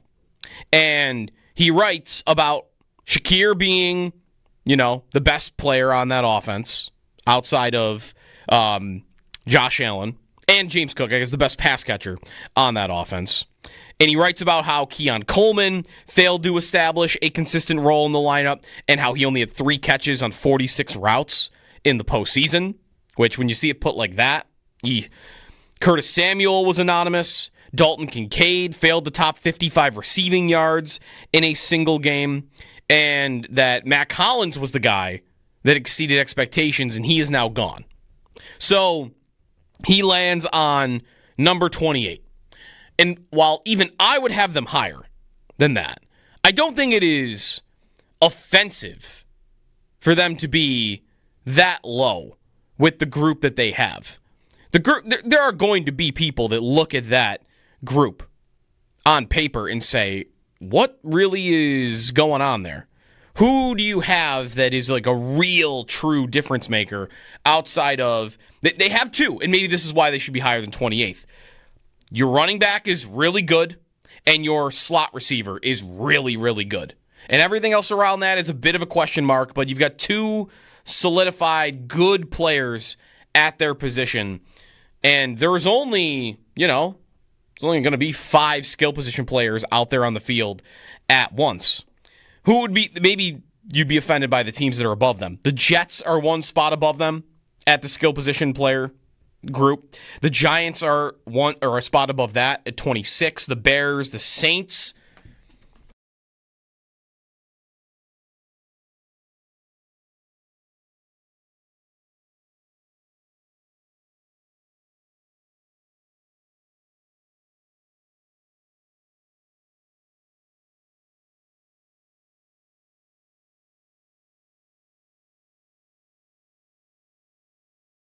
Jeff in Charlotte, who was at the first game of the stadium ever. Go ahead, Jeff. Yes, Judge. Good. Yes, guys. Good morning. I appreciate you having me on. My first memory was this. My folks were season ticket holders from day one. And I remember when the stadium was getting ready to open up, my father told me they were going to do something that was totally unheard of for sports at that time. They were going to buy tickets in the club level. And then the other thing, on the actual day of the game, my parents had enough foresight to leave early and did not get caught in the traffic. And I remember walking into the stadium with my best friend, and we looked at each other and looked at this place and said, oh, my gosh, this place is absolutely gorgeous compared to the dump of the rock pile. Then, of course, we're there sitting down in the very first play of the game. Herb Mulkey of the Redskins returns a kickoff probably about 103 yards in the very first play of the new stadium for a touchdown. And then the other memory was going fast forward, I believe it was the 1990 season, a Sunday night game. We were playing the Raiders. We were behind going into the fourth quarter. Two things happened. I believe it was Steve Tasker blocked a punt. And James Williams picked up the ball and ran for a touchdown, or it might have been vice versa, and then Nate Odom stole the ball. And that was really one of the key aspects, I think, of our first Super Bowl season. And the crowd that night, of course, it was a Sunday night game, and I believe that the game was on TNT, national TV, and the place was just electric. Yeah. Thanks. And I'll hang up, guys. Thanks. Yeah. No, great memories. Thanks for the call, Jeff.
Big injury news in the NFL yesterday from the NFC South. The Tampa Bay Buccaneers will be without star left tackle Tristan Wirfs to start the season. He had knee surgery earlier this week, and the Buccaneers put him on the PUP list. That means he'll be guaranteed to miss the first 4 weeks of the season, and he'll also miss all of training camp.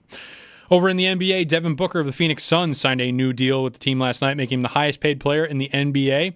Booker signed a 2-year, $145 million contract with an average annual value of $72.5 million. Semifinal round for the women's side of Wimbledon gets started in just about an hour. World number 1 Aryna Sabalenka takes on number 12 ranked Amanda Anisimova at 8:30, and number 8 ranked Iga Swiatek takes on Belinda Bencic at 10. Tomorrow, the semifinal in the men's side of the tournament, Taylor Fritz takes on Carlos Alcaraz, and Jannik Sinner takes on Novak Djokovic. Last night, the Blue Jays lost their first game in July. The White Sox snapped the Blue Jays' 10-game winning streak, winning 2-1. The Yankees closed the gap with a win over the Mariners, 9-6. The Blue Jays are now 2.5 games ahead of the Yankees. That's your Paddock Chevrolet Sports Headlines. Paddock Chevrolet, celebrating 90 years of being your hometown dealership.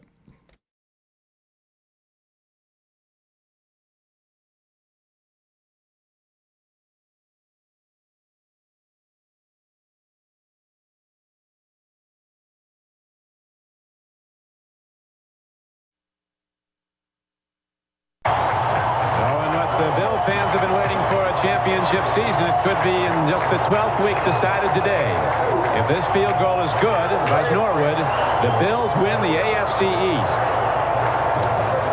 These 80,000 fans will let everybody know. It's a 30-yard attempt. Dale Hellestree is the snapper. John Kidd holds. On the way, that's it. Kick is good, and the Bills are champions of the AFC East. And the good times are rolling starting right now in Buffalo. And then the goalpost came down. Bills and Jets. Week 12, 1988. They were 11-1. Or I guess week 13 then. Their 12th game. 9-6 final. Norwood in overtime. Had a caller last segment bring that up as their top memory in the stadium. Kelly in that game, 8 of 18, 115 yards. I mean, they won 9-6. So they get there. They go to 11-1. They win the division for the first time in 8 years. We'll get back to phone calls in one moment.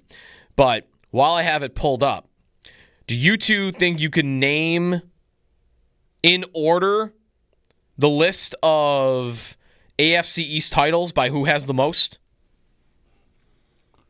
Ooh, we've done this, I think, once before, but I forget now. And who's got the most AFC East titles? Number one. The Patriots. New England. They have 22. Yeah. Who's number two? Not the Jets. It's not the Jets. Is it the Colts? No. Okay. No. Because I know. Well, hey, you'll get to them. The Colts are in here. Yeah, I just didn't know where they were. I'm gonna go with the Dolphins. I feel like Dolphins too. Dolphins 13, Bills 15. Oh, okay. So the Bills in the whole history, and this is I think this is including AFL. Yeah, I mean the AFL East, I guess. It just goes the AFC East. The Bills have 15. Miami is third with 13. And then you kind of already got to the fun part of this list, which is who is number 4?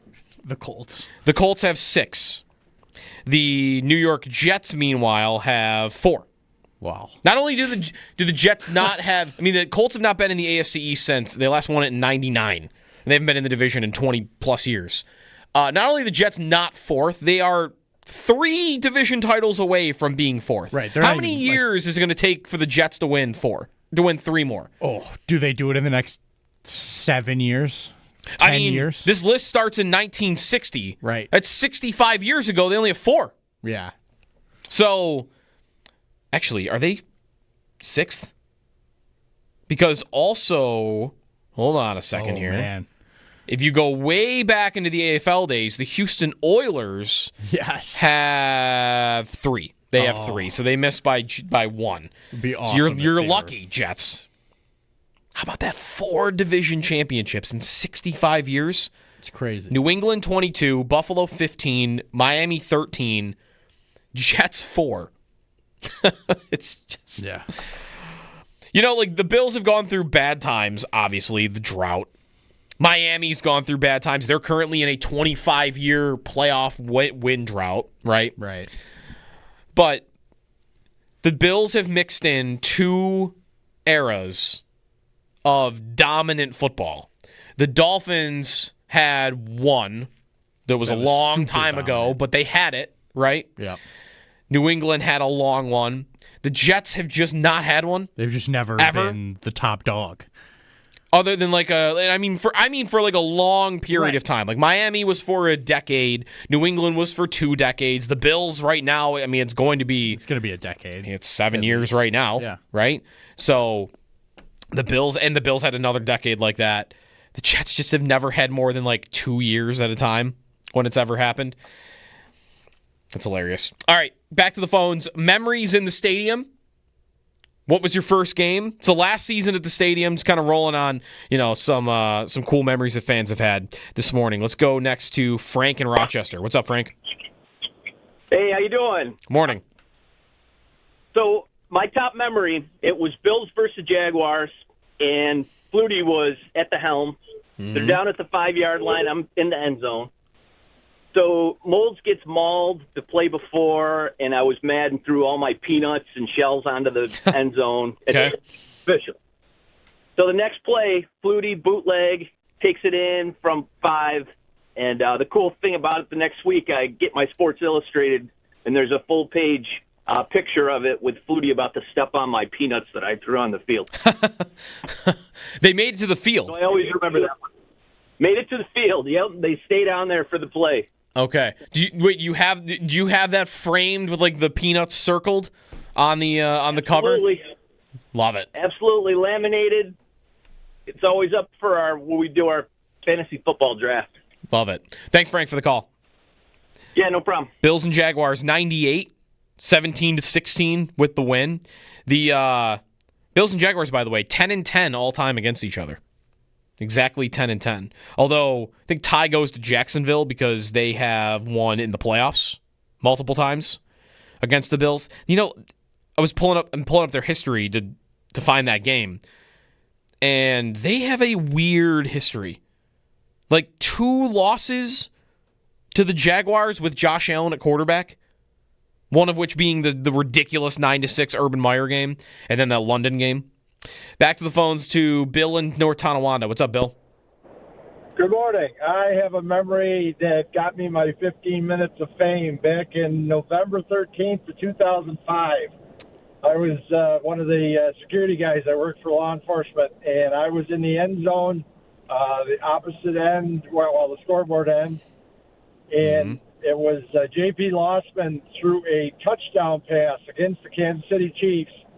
I was security in the end zone, and I got run over as he caught the touchdown pass. Him and Eric Warfield of Kansas City crashed into me, broke my leg, blew out my knee. Oh! I had to have surgery. I was out of work for 3 months. Oh! And then the next day, when they... Bill, you still there? Chris... Oh, go ahead. Yeah. Go ahead. Chris Berman said my name on national television as he described what happened. And Bud Carpenter was the trainer. He worked on me in the end zone. Yeah. And as I was going off on the golf cart, the guy in the paramedic says, "Why don't you give the people a thumbs up?" I give a hands up, and I had 70,000 people cheering for it. At least you got that out. That's pretty cool. Although, and then I got invited 2 weeks later to the Carolina game. Got to sit in the press box. Nice. I got to meet Ralph Wilson and his wife, and then I got an autographed football from Lee Evans and Lossman. So. Nice. Well, at least you got that out of it. Whenever you're watching a game and you see either someone from security or like an audio person on the sidelines getting run over by a player, you I feel like would have obviously a greater appreciation for how hard that person is getting hit than all of us who just see them get picked up right after. Well, let me tell you, I broke my leg and I blew out the knee, so it wasn't I mean, like I said, I was out of work for 3 months because I had to have surgery on the knee, and then I was in a boot for almost a month and a half. So, but it was different. And again, everybody, even to this day, almost it'll be 20 years this year, still remember it. So. All right. Well, I'm glad you got something out of it, Bill. Thanks for the call. Last year this happened, right? Didn't Dawson Knox catch a ball and run to the sideline and just blast somebody that was on the sidelines? Yeah. By accident, of course. I think he did. I remember, maybe this is wrong and I'm just applying this onto him, but what's the Tennessee quarterback? Will Levis. Didn't he demolish like a camera guy last year too? I think so. Those camera guys, those security, those audio guys, like they are... The security guys maybe more so because their backs are turned. Yeah. Right? So that's how you get an awkward injury like that. At least if you're, the camera person, you see it coming. You can brace. Yeah. Although there might be only so much bracing you could do for when, Will Levis and Dawson Knox, you got 250-pound football players in full equipment coming at you at full speed. Big men. Yeah. 803-0550 is the phone number. If you're on hold, we'll try to get to you coming up. We got Joe Marino coming up at 8 o'clock. We'll get into some Bills training camp storylines. We're now less than 2 weeks away. Joe DiBiase, Owen Parker, Josh Schmidt hanging out on a beautiful Thursday here on WGR.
Jeff in Charlotte, who was at the first game of the stadium ever. Go ahead, Jeff. Yes, Judge. Good. Yes, guys. Good morning. I appreciate you having me on. My first memory was this. My folks were season ticket holders from day one. And I remember when the stadium was getting ready to open up, my father told me they were going to do something that was totally unheard of for sports at that time. They were going to buy tickets in the club level.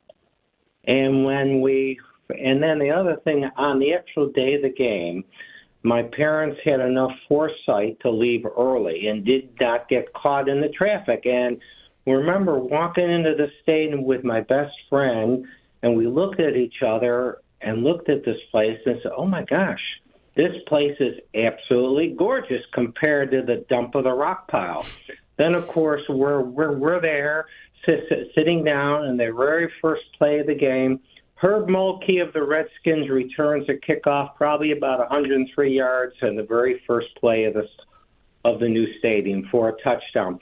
And then the other memory was going fast forward, I believe it was the 1990 season, a Sunday night game. We were playing the Raiders. We were behind going into the fourth quarter. Two things happened. I believe it was Steve Tasker blocked a punt, and James Williams picked up the ball and ran for a touchdown, or it might have been vice versa, and then Nate Odom stole the ball. And that was really one of the key aspects, I think, of our first Super Bowl season. The crowd that night, of course, it was a Sunday night game, and I believe the game was on TNT, national TV, and the place was just electric. Yeah. Thanks. And I'll hang up, guys. Thanks. Yeah, no, great memories. Thanks for the call, Jeff.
Welcome back. It's Jeremy and Joe. Some good golf on right now, the Scottish Open. Watching a little Colin Morikawa and Scotty Scheffler right now. Scottish Open is a good tournament. Good watch. Just different. I like the course, the links style. I love the Open Championship. We ranked our majors a couple weeks ago, and I think, was I the only one that had the Open Championship number 2? I think I was. I love the Open Championship. We're talking Bills Stadium memories today. It's the final year at the stadium. What was your first game? And also, if you got like a deep pull, don't give me the hits. We all love the perfect game and the comeback game and 51-3. A deep pull, maybe that you don't hear others talk about that you were at and was a great memory. Dan in Elkinville's next up. What's up, Dan? Morning, guys. Yeah, so I was at the last game at the Rock Pile, ugly 21 tie with the Lions. And then the first game, the preseason game, the guy referenced, like the previous caller said, my dad always left early, fortunately. And other than the kickoff going back, the thing I remember most was parking and seeing the sign out front. We always parked in the mud lot behind the stadium. And I remember going to my dad, they're charging $3 to park a car? I mean, that just seems like, you could get a burger and a fry and a Coke at McDonald's still for under $1 then. But the first game was the Bills-Giants game in '75, Game 5. The Bills were, if there was power rankings then, the Bills would have been number 1 after Week 4. They were they were a wagon, maybe the best 4-game offensive stretch in team history. They were averaging like 38 points a game. And then they played the Giants, or 2-touchdown favorites on Monday night. And I remember looking over, and maybe you guys have seen this clip, the guy climbing out on the guy wire between, holding up and there's actual video of that on YouTube. It's unbelievable, and hearing Howard Cosell comment on it. The other one, and a guy referenced it earlier, although I think he kind of misremembered it, that Patriots-Bills game in '81. I mean, the Bills were kind of floundering. They're like, they need this game, and the game is basically over. They lose this game, they're pretty much out of the playoff race.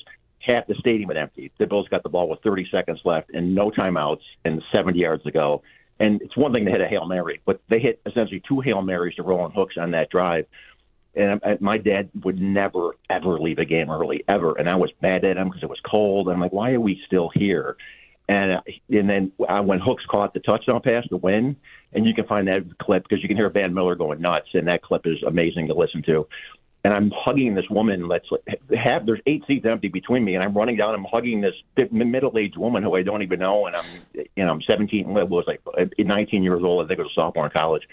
That was an unbelievable memory, and that led to them winning 3 more games in a row, and it clinched the playoff spot. And then they beat the Jets in that game, memorable playoff game, and lost to the Bengals next week. But that game sticks out more than any game. So, guys, appreciate it. Thanks. Have a good day. Yeah, thanks, Dan, for the call. Does the wire guy make it across? Monday Night Football, 1975, Bills-Giants. The guy that climbs out on the wire. Does he make it? I think he does. Yes, he does. The video is on YouTube. He makes it all the way across.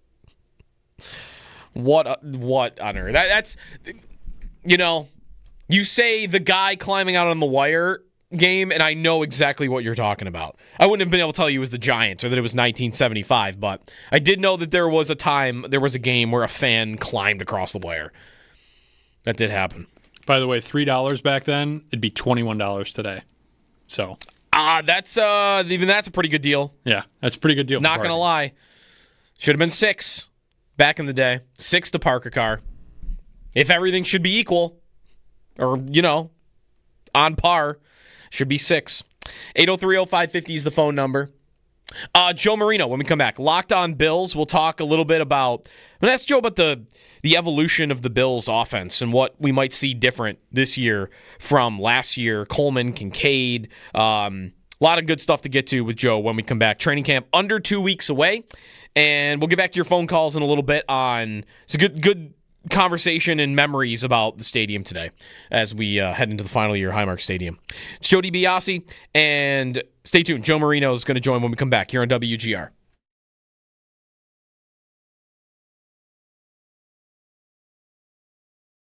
Jeff in Charlotte, who was at the first game of the stadium ever. Go ahead, Jeff. Yes, Judge. Good. Yes, guys. Good morning. I appreciate you having me on. My first memory was this. My folks were season ticket holders from day one. And I remember when the stadium was getting ready to open up, my father told me they were going to do something that was totally unheard of for sports at that time. They were going to buy tickets in the club level.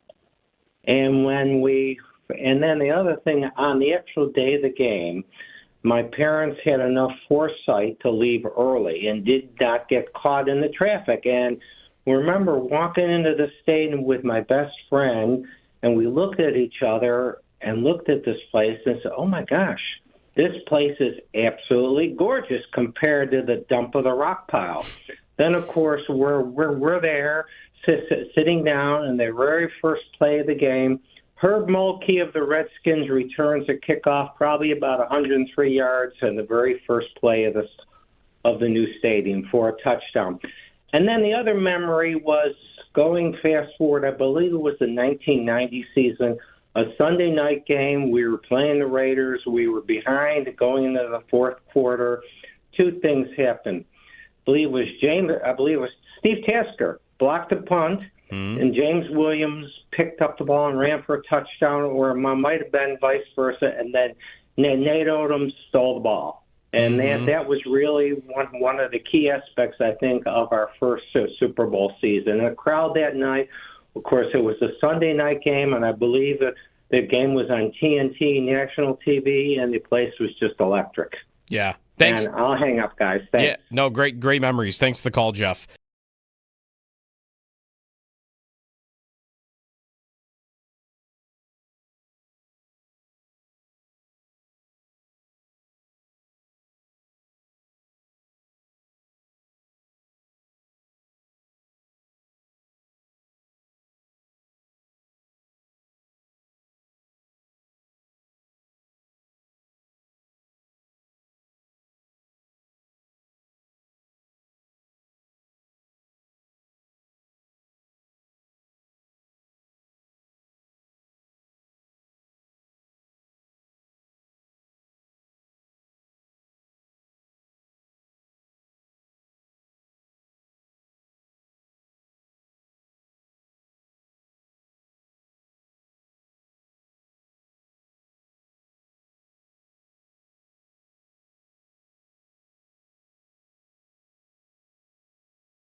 Good morning. Big injury news yesterday in the NFL and the NFC South. The Tampa Bay Buccaneers will be without left tackle Tristan Wirfs to start the season.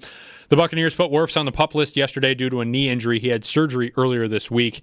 It guarantees he'll miss at least the first 4 games of the season until he's activated from the PUP list. Over in the NBA, Devin Booker of the Phoenix Suns signed a new deal with the team last night, making him the highest paid player in the NBA. Booker signed a 2-year, $145 million contract with an average annual value of $72.5 million per year. He surpasses Shai Gilgeous-Alexander by $1 million. The semifinal round for women's side on Wimbledon gets started later this morning. World number 1 Arina Sabalenka takes on number 12 ranked Amanda Anisimova at 8:30, and number 8 ranked Iga Swiatek plays at 10 against Belinda Bencic. Semifinals for the men's side is set as well. They take place tomorrow. Jannik Sinner takes on Novak Djokovic, and Taylor Fritz takes on Carlos Alcaraz. Some baseball scores from last night: the White Sox and the Blue Jays 10-game win streak, winning that game 2-1. The Yankees beat the Mariners 9-6, closing the gap a little bit in the AL East race. The Yankees now 2.5 games back behind the Blue Jays. That's your Paddock Chevrolet Sports Update. Paddock Chevrolet, celebrating 90 years of being your hometown dealership. I'm Josh Schmidt for WGR Sports Radio 550.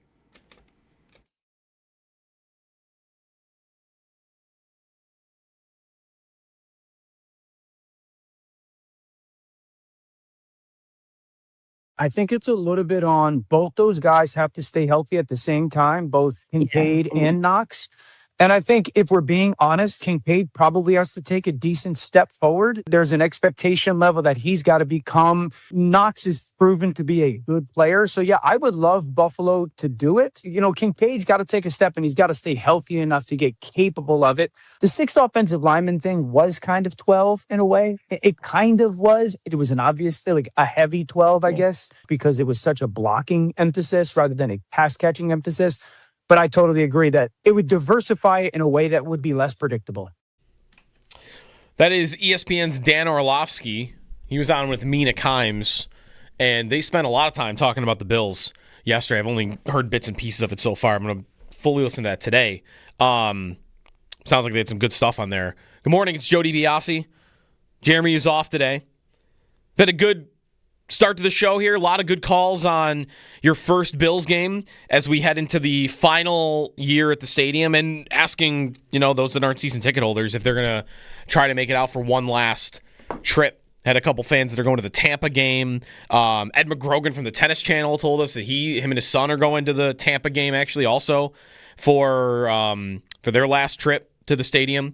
We bring on Joe Marino, Locked On Bills. We'll get into a lot of good stuff heading into training camp. But Joe, do you remember your first game for the stadium? Yeah, it was in the mid-'90s. The Bills lost to the Patriots. It was cold. Mm-hmm. We packed sandwiches. They got soggy, and I watched it with my brother and my dad. That's what I remember about it. Somehow here you are still, though. You're on the. We made it. You made it. You're still one fan called in like, first game was '88 when they tore the goalpost down. It was hard not to be a fan after. I feel like this is more impressive. Soggy sandwiches, cold, they lost, and you're still here following the team. It's you're born into it. Some of us don't have a choice, That's right. Joe Marino, Locked On Bills, Locked On NFL Scouting, Bills Squad Show, joining us on the Wester Hotline.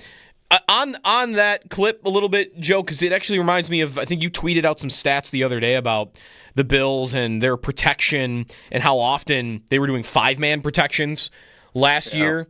I did want to get into like kind of how the Bills offense might evolve from last year to this year, but this kind of seems like an element that will be a focal point of their offense again. Is 6 offensive linemen, 12 personnel, maybe they'll even run more of it this year?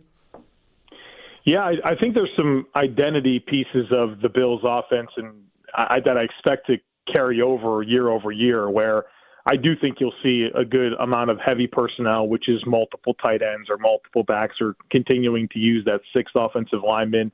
The Bills are very comfortable putting big people on the field, telling the opponent that they're going to run the ball, and not caring, and they're very successful. The Bills had by far the highest EPA per run into heavy boxes, and the Bills will invite those types of things. And here's another thing. The Bills also face the highest percentage of man coverage by a pretty good clip. They also face the highest percentage of one-high middle-of-the-field closed coverages.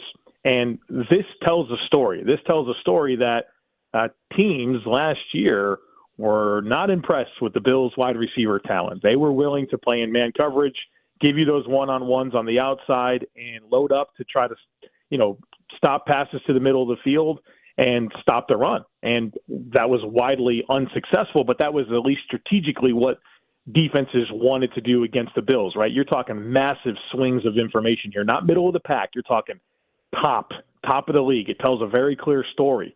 And where the opportunity exists this year is with better receiver talent, hopefully with Josh Palmer and Elijah Moore, you've got better players to separate against man coverage. And if that's true, then you're going to get more split field safeties, which opens up the middle of the field, which is where your best pass catchers can operate, Khalil Shakir, Dalton Kincaid, and it gives you better run looks. So if this Bills puzzle of wide receivers works out this year in the way that I think the team hopes, I think it's going to change the narrative of how defenses play the Bills, which I think then creates a more explosive offense. The Bills' offense last year was terrific.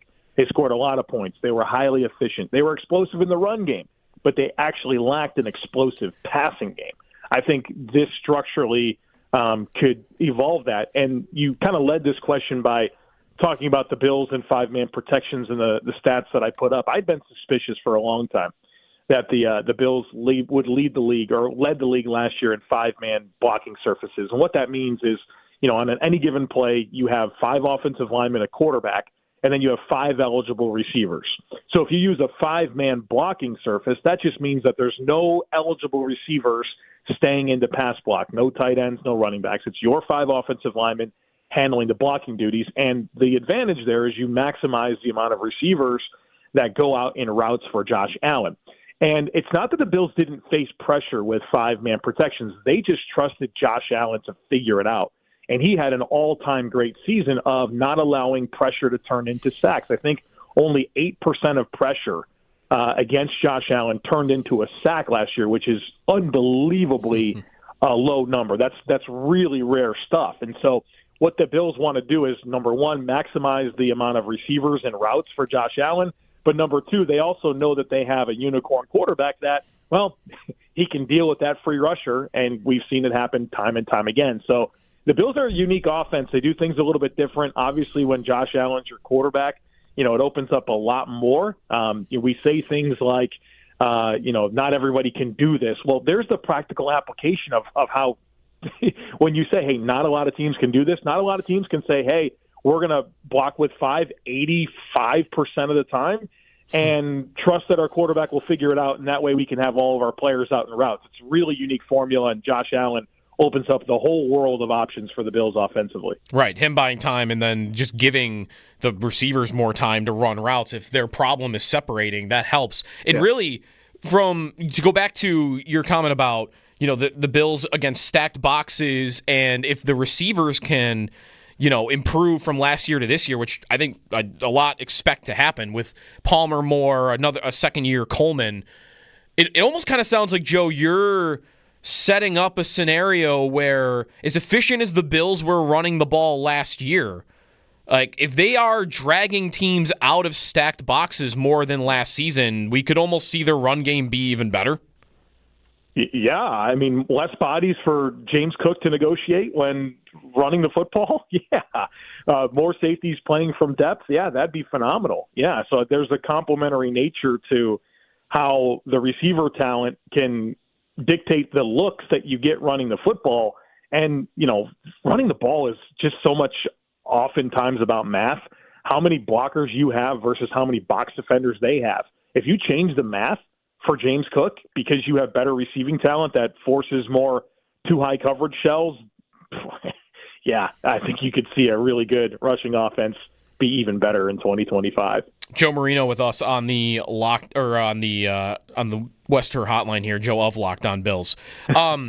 Looking one more on their offense, Joe. You tweeted about their turnovers and on the defensive side of the football, takeaways, getting the ball away from the opponent, which the Bills have been very good at over the last 5 years, and you could speak to that as well. How does that relate offensively and defensively? Like, do you see the success the Bills had on the turnover front, both not turning the ball on offense and getting turnovers on defense, do they feel equal to you in the likelihood that they would regress? Like, defensively, you've got some numbers that kind of show that, I would not assume that they would regress taking the ball away. But what about on offense for that? It's the whole picture of it. Yeah, it's a good question. It's one of the things I'm really curious about. Defensively, as I tweeted out like right before we started, there's a very consistent, sustained metric for the Bills that they take away the football on defense. They've been in the top 7 every single year for the last 5 of taking a percentage of drives against the Bills defense that result in a takeaway.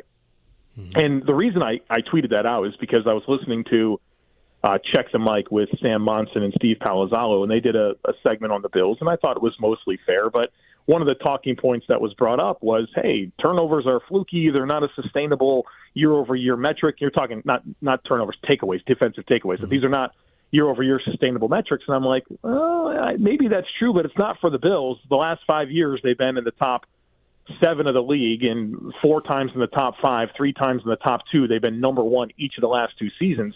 And the last 12 Sean McDermott defenses, that, of course, dates back to Carolina, have been in the top 10 of total takeaways.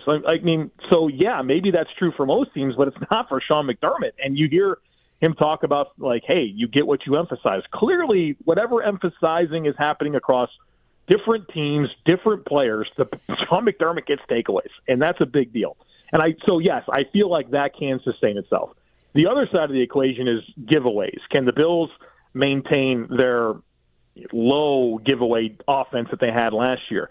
I'm not as confident there. And here's what I would say about that is I'm not sure how important that will be this year. I think last year for that team, with kind of what you're missing on defense, you're missing some explosive elements on offense. Your special team's a little shaky. Like, the Bills couldn't afford to turn over the football, right? That was part of their winning script. They couldn't give away the ball.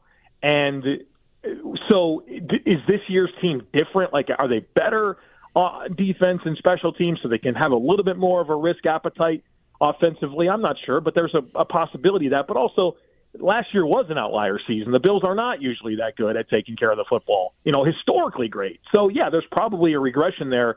But how important is that this year? I'm not sure. I think the overall team might be better and could onboard a few more giveaways if needed. Yeah, the defensive stats there, those are so good because that has me think of a hockey comparison where, like this kind of shooting percentage in hockey where, like last year, Ryan McLeod for the Sabres shoots 20%. And I think everybody kind of expects, like, okay, that number is going to come down. That's unsustainable. But Alex Ovechkin was like 19% last year. There are some individuals where you would obviously say, okay, well, that guy could sustain it. Like, if you're able to do it year over year over year, it's harder to say that, it's going to come way back down. And what is that for a McDermott defense? Like, is that punching? Like, did you see them punching the ball out more than others? Like, is there something that they do differently that you see that would cause these numbers? Yeah. Well, I'm sure, number one, it starts with it being a major point of conversation all the time, right? If that's what you emphasize all the time, right, that's a big deal. So I think that's probably where it starts. But, I think structurally the intent and design of the Bills' defense is geared towards increasing your probabilities of advantageous things happening for the Bills. Like, there's going to be opportunities to get yards, right? Every defense has weaknesses. But what the Bills want to do is they want to restrict and condense the field as much as they can based on spacing and, of course, tighten the screws in the red zone, those types of things that force you to do higher level of difficulty things to be successful. And the more times that you have to do that, the more likely it is that you can take away the football because you're restricting space or you're allowing the system to work for you where you're leveraging patterns, you're leveraging the field in a way that's going to create more opportunities to take away the football. And so I think it's the emphasis, it's the structure of the defense that leads to an unbelievable resume of sustained success taking away the football. Joe Marino with us on the Wester Hotline. Your most recent episode, Joe, or the last one I listened to about the 5 players that you believe are underappreciated. The one guy I wanted to ask you about was Dawson Knox, because I do think there is a level of frustration with Knox, but it's from fans, but it's mostly I think it's just based in what his contract is. So for you, when you look at his role on the field, and if you want to add in the contract piece of it as well, why would you consider Knox to be an underappreciated player at this point? Well, I mean, his resume is among the Bills' franchise tight ends is pretty freaking good. 3rd most receiving yards all time, 2nd most receiving touchdowns all time. If he has 2 receiving touchdowns this year, he'll tie Pete Metzelaars for the most. It's the number 2 in playoff receiving touchdowns behind Andre Reed, 9 for Reed, 6 for Knox. But, look, no one's going to love that he's had 22 catches each of the last 2 years.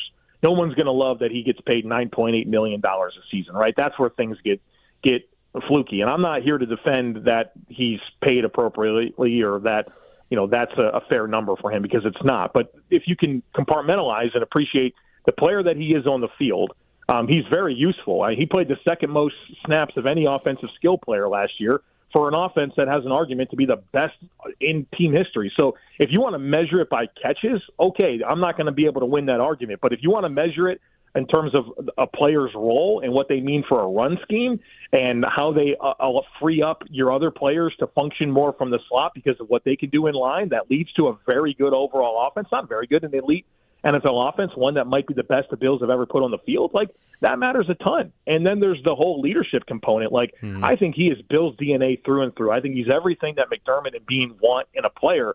And this is really important. Like, you need players that set the tone, that set the standard, that are player-driven in terms of leadership. The best teams in sports are not coach-driven, they're player-driven. And Knox is a standard setter for the Buffalo Bills. I mean, listen to the way the guy talked about Dalton Kincaid in the locker room cleanout. I mean, that's a guy that I want to go to war with. I want him in the foxhole with me. And so I think that there's so much emphasis on fantasy football and prop bets and box scores. And no, 22 catches each of the last 2 years is not going to make anyone excited.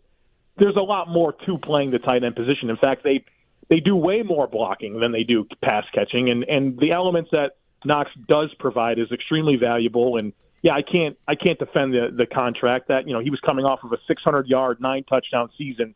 The Bills thought they had their long-term number 1 tight end, and then, they pivot, they go with Dalton Kincaid. They want to become more 12-oriented. It's changed, and he took a pay cut, and the pay cut was almost $5 million a year, but what it did is it made the contract less favorable for the Bills to ever get out of. And brace yourself, because he's got a $17 million cap hit next year.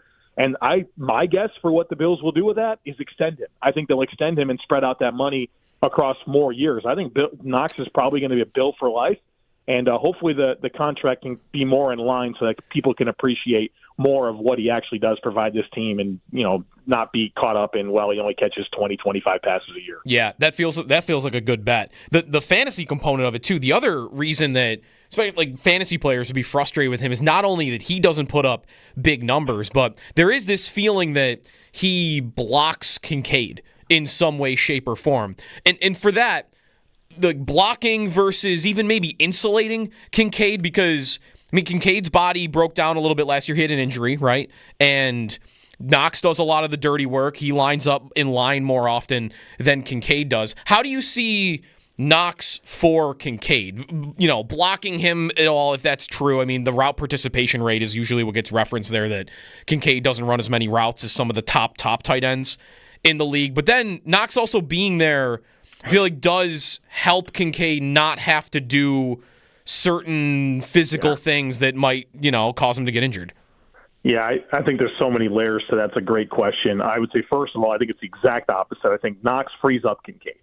And step one in this, you talk about volume of routes. Yeah, Kincaid doesn't run the same amount of routes as other NFL tight ends. That's because the Bills are 26th, or whether they were either 26th or 28th in percentage of offensive plays that were passes last year. Right, I'm going to get that number. 28th percentage of plays that were passes last year. Josh Allen had 483 passing attempts last year. Right, they're just not a high volume passing offense. So, yeah, he's not going to have as many routes run. That's just logic. They were fifth in run rate. That's what the Bills do. They're a high-volume run team. They're not a high-volume pass team.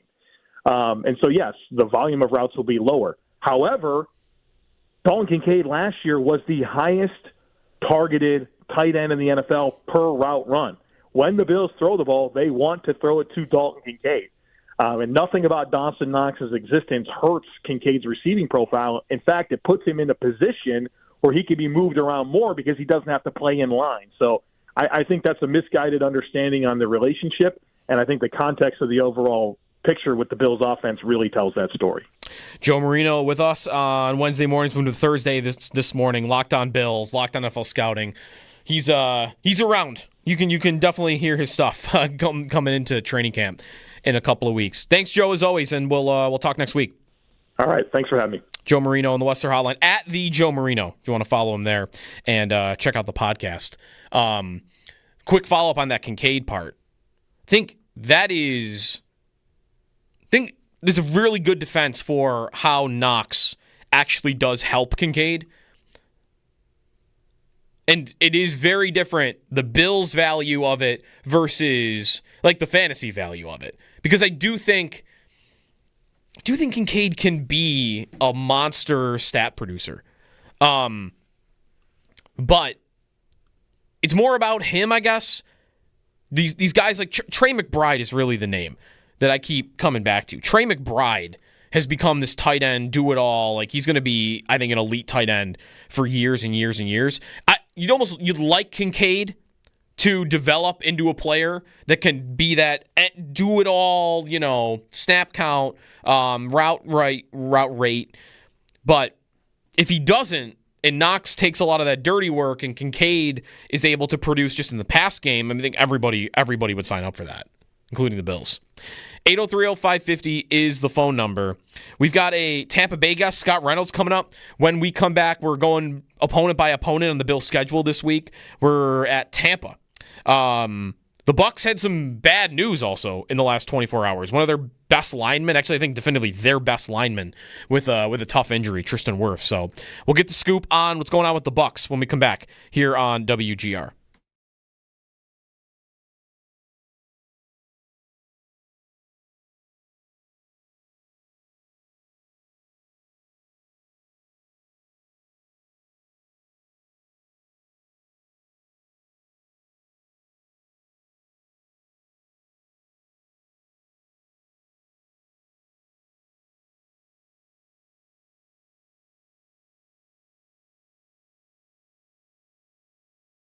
Dennis in Lockport is next up. What's up, Dennis? Hey guys, I've seen them from the rock pile to the Ralph.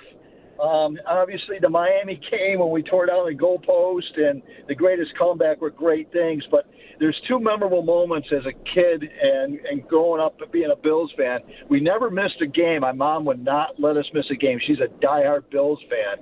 One of the most memorable is watching Bruce Smith lining up to take out Barry Sanders, and Barry stopped on a dime and turned direction, and Bruce didn't even know what happened. He was gone. And I was like, man, I became a Barry Sanders fan that day. Mm-hmm. But one of the best memories I have, and it was the very last game, the crew, our Super Bowl crew there, Kelly, Smith, all of them were playing here. It was a Kansas City game. To this day, my mom has not told me how she knew John Butler. But I called up and made arrangements so we can go to the game. And I asked if we can meet the players. They said, come on Saturday. We went there. They were doing their walkthrough. Kelly and all of them signed the ball. And Bruce Smith did a solid for my mom. Andre Reed wouldn't sign a ball unless he was paid, and Bruce grabbed him and says, that lady's been watching us longer than you've ever played here. Sign the ball. And we've got that football to this day with all those Hall of Famers and that crew on it. And that was the last time that whole crew was together ever. Yeah, 96 finale against, they won 20-9. Does that sound right? Yep. All right. Got that in front of me. Thanks, Dennis, for the call.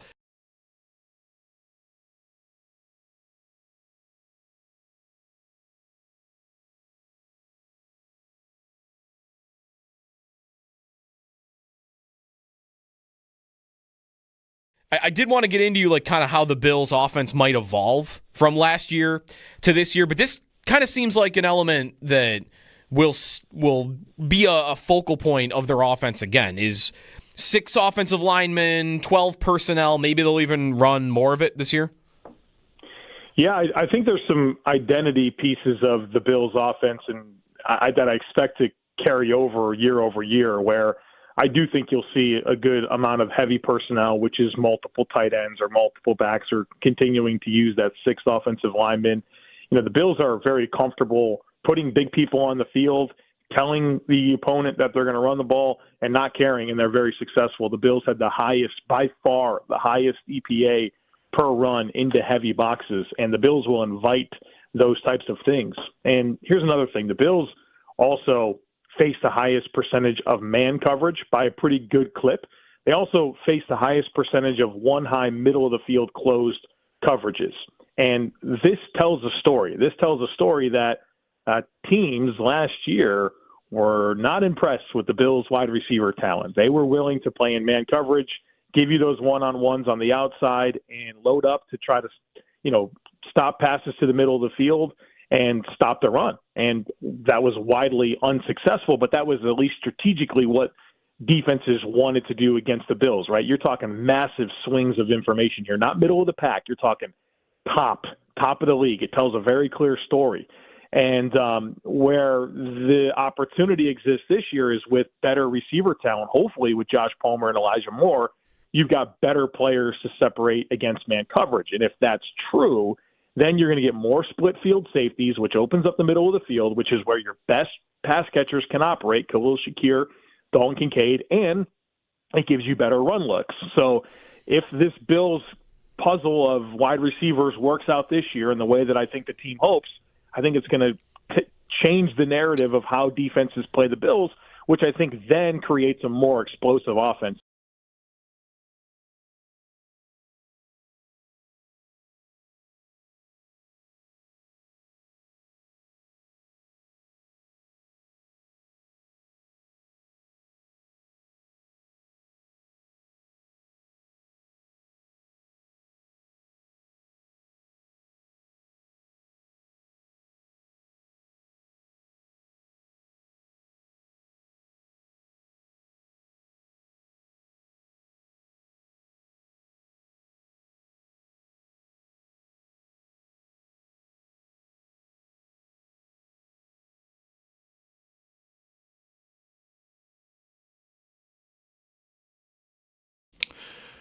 Big injury news yesterday in the NFL. The Buccaneers will be without star left tackle Tristan Wirfs to start the season. The Bucs put him on the PUP list yesterday due to a knee injury.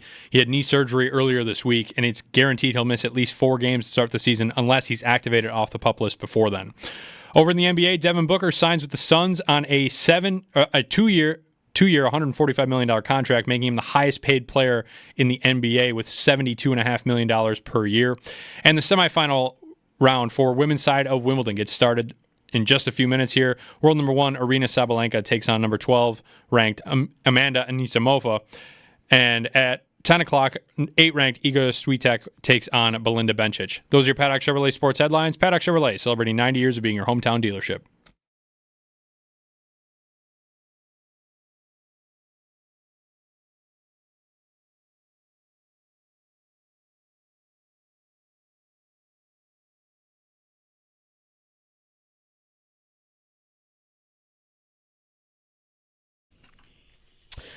Welcome back. It's Jeremy and Joe. Jeremy is off today.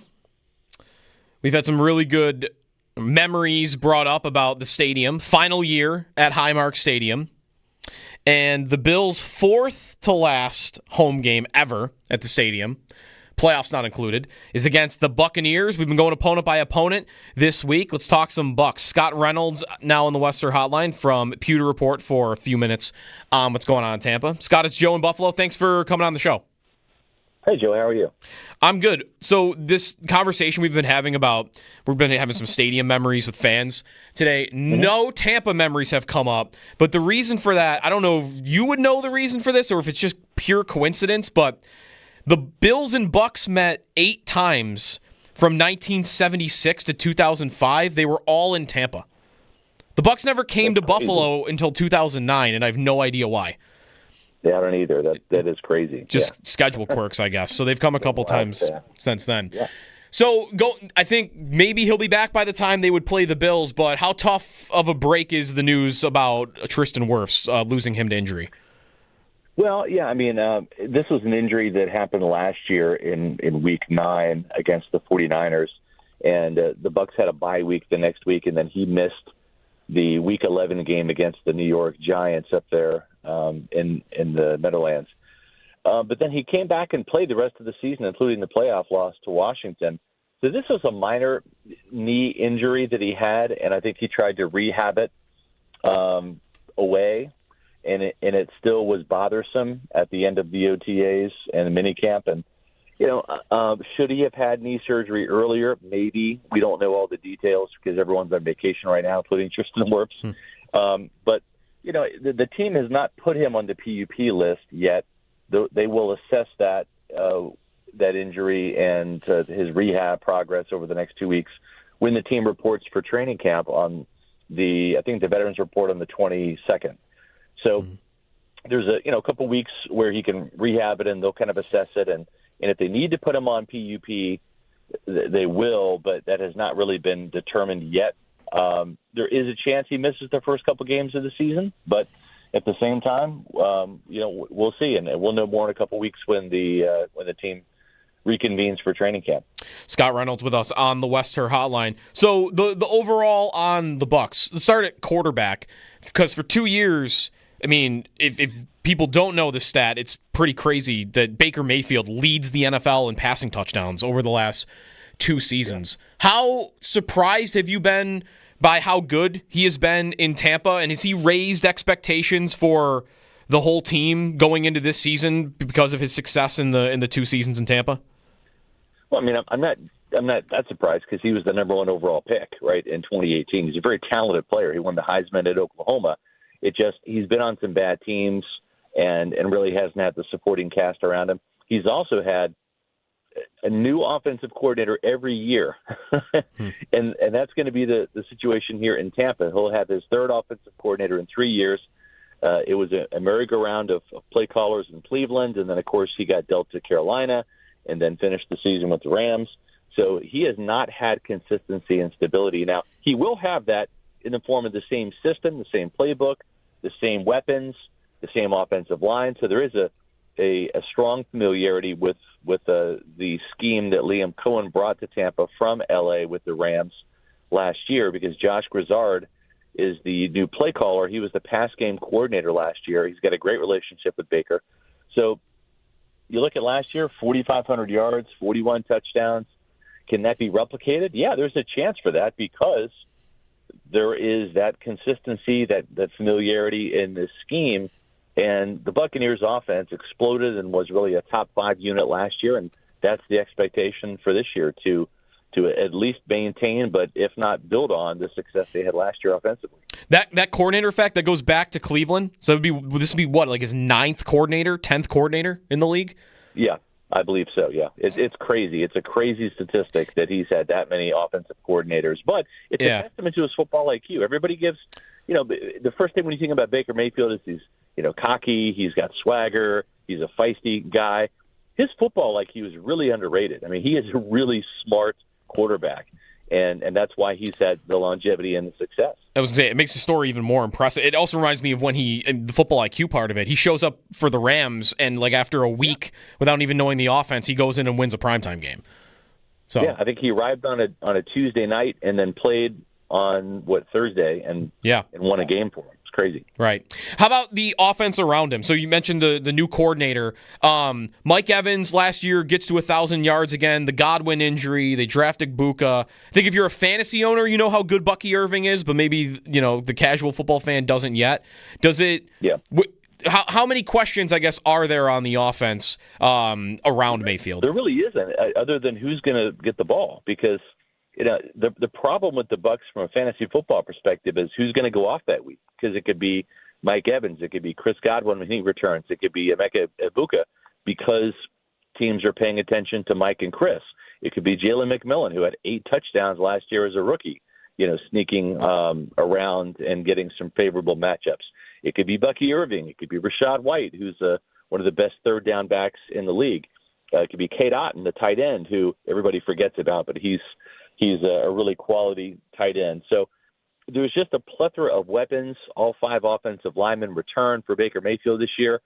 So it's kind of an embarrassment of riches on the offensive side of the ball for Baker, but he's got weapons galore, and he can just find the open guy and get him the ball.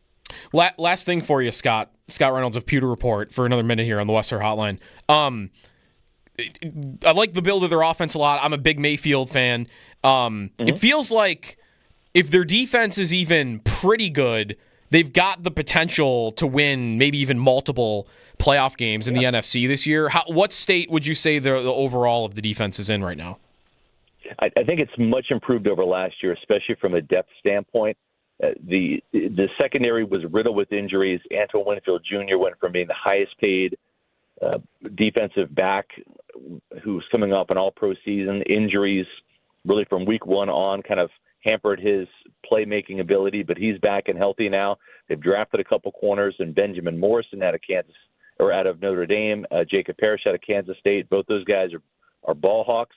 They need to create more takeaways on defense. The defense only had 7 interceptions last year. 6 came from the secondary. That's the lowest in Todd Bowles' history in terms of his defense. So that number really has to double, if not triple, for this team to really bounce back. But I think that they can. They got Hassan Reddick, who is a proven pass rusher who's itching to make amends for last year, which was a disastrous season in New York with the Jets. He had 1 sack, missed pretty much all of the OTAs, mini camp, training camp, first 7 weeks of the season. He was a holdout. It backfired. He is itching to get back to double-digit sack status, which is what he had for 4 straight years before last season. So he comes to Tampa Bay hungry. Yaya Diaby, Kalijah Kancey, they're young pass rushers up front. They have Vita Vea, Levante David returns. I think this defense has a chance to really kind of be sneaky good and maybe catch the league off guard a little bit. It's deeper at a lot of key positions, and Todd Bowles is the defensive mastermind. When the Bucs offense was able to jump out on teams and get a lead, it was pretty much over. I mean, they had some second-half blowouts against the Saints, the Chargers, the Giants last year, and really that's where Bowles can get into his bag with these exotic looks and blitzes. And I think with the offense wearing the superhero cape last year from pretty much the entire season, I think the defense says, hey, let's take that cape too, and we want to be the superheroes for this team and provide more balance. And I think through the draft and through a couple of key free agents, they were able to do that this offseason. Bills and Bucks, Week 11. A rematch of Thursday Night Football 2 years ago, where if Chris Godwin looks up half a second earlier, the Bills lose on a Hail Mary. Yeah, that was a crazy game. I remember that, and we'll see what happens this year. Yeah. Scott Reynolds, Pewter Report. Thanks, Scott, for joining, and maybe we'll talk once the season gets rolling and the matchup gets closer. Yep, let's do it. Thanks, Scott. And Pewter Report, you can check him out on Twitter, @Pewter Report, if you want any more on the Bucks. Bucky Irving. If you're a fantasy casual, learn the name now. He's going to go really high, like second round. Who are the guys this year in fantasy that are not household NFL stars that in fantasy are going to go, top 2 rounds? Like above Tyreek Hill. Tyreek Hill's down a little bit this year. Bucky Irving right now is going, let's see here, number 21, so second round. Second round for Bucky Irving. Ladd McConkey might surprise you as a second-round pick this year. Devin Achane, although that one was a little bit true last year. Brian Thomas Jr. Brian Thomas Jr. a year ago was the guy that it felt like the Bills might have wanted. Maybe they tried to trade up to get him. He didn't have amazing numbers at LSU, but the guy's like got a rocket, a rocket pack on his back. And he goes out and has an insane season. He's right now like end of the first round in fantasy in 1 year. Yeah, he's a witch. He's a witch. Neighbors also is obviously a top 10 pick. That one would be expected. What other names here would surprise people? Brock Bowers is a second-round pick, but he had a record-breaking rookie season. Right. Nakua's not sneaking up on anybody now. Yeah, no. I'm looking. Rashee Rice, top of the third round. I mean, we know about him, but didn't play much last year because of the injury, and there's a suspension possibility, although it kind of sounds like that might be more for next year. Right. With the suspension. Where's Marvin Harrison Jr. going? Marvin Harrison Jr. How about that? Last year, Marvin Harrison Jr. is like the best wide receiver prospect that's hit the NFL in like 20 years. Right? Like since Calvin Johnson. And then he plays the Bills in his first game ever, and he does nothing. Right? Looks slow. He has a decent rookie year. Like right now, he's wide receiver 18 in fantasy. Yeah. For where he's being drafted. 35th overall. Which is pretty good. Yeah. But for where expectation was, like everyone was thinking he would be an all-time great level prospect, and a year later he's the third drafted guy in fantasy out of his own class. Neighbors going way higher, and so is Brian Thomas Jr. Right. I was going to say, Thomas Jr. feels like what Harrison Jr. was supposed to be last year. Like it feels like they had like flipped what their years were expected to be, where Marvin should have been this stud, just getting the ball fed to him all the time. Right. And then Brian Thomas Jr. should have been whatever. Like, he make a difference, he'll be decent. He's got a future, but it was kind of the opposite, where Brian Thomas looks like a real special player, and Marvin's got some work to do. I saw some pictures of him. I mean, every team does this with their players in the offseason. Like, oh, he looks really big in this picture you posted today. Like out of shape big, no, or like strong, big, okay, like the Metcalf, the Metcalf workout picture. Exactly. Like, he looked real big. So we'll see. He's not the third receiver. He's the fourth, because I forgot about McConkey. Right. McConkey's going higher. And if you include Bowers, if I just go pass catchers, how about that? A year ago, imagine if I told you a year ago, or like right around the draft, that in a year, you're going to go to your fantasy draft, and of the rookies of the 2024 NFL draft, Marvin Harrison Jr. is going to be the fifth pass catcher taken. Yeah. Fifth. And Dunze's not even one of them. Right. The top 10 guys. Neighbors is weird, though. We got a break here, but I am more hyped about him as a player than any player, non-Bills. Like, just, he moves like he's floating.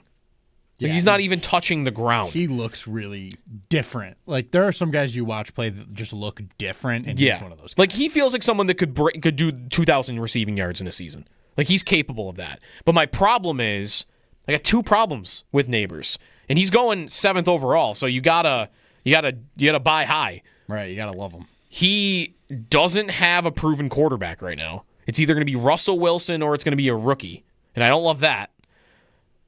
2, what is this toe injury? He's got a toe injury that Dable said has existed since college, and they manage it. He didn't do a lot of stuff at OTAs or mini camp, and he should at training camp, but they're going to manage him at there's a weird toe injury that Neighbors seems to have that I really hope doesn't nag him throughout his career. It kind of reminds me of when Sammy Watkins had that foot injury early on. And like that stuck with him his whole career. It seemed like it affected it. 803-0550 is the phone number. If you got a Bills game memory, we'll try to squeak you in. We got Brian Koziel coming up at the 9 o'clock hour. And we'll keep taking your phone calls. Joe DiBiase, this is WGR.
I did want to get into like kind of how the Bills' offense might evolve from last year to this year, but this kind of seems like an element that will be a focal point of their offense again. Is 6 offensive linemen, 12 personnel. Maybe they'll even run more of it this year.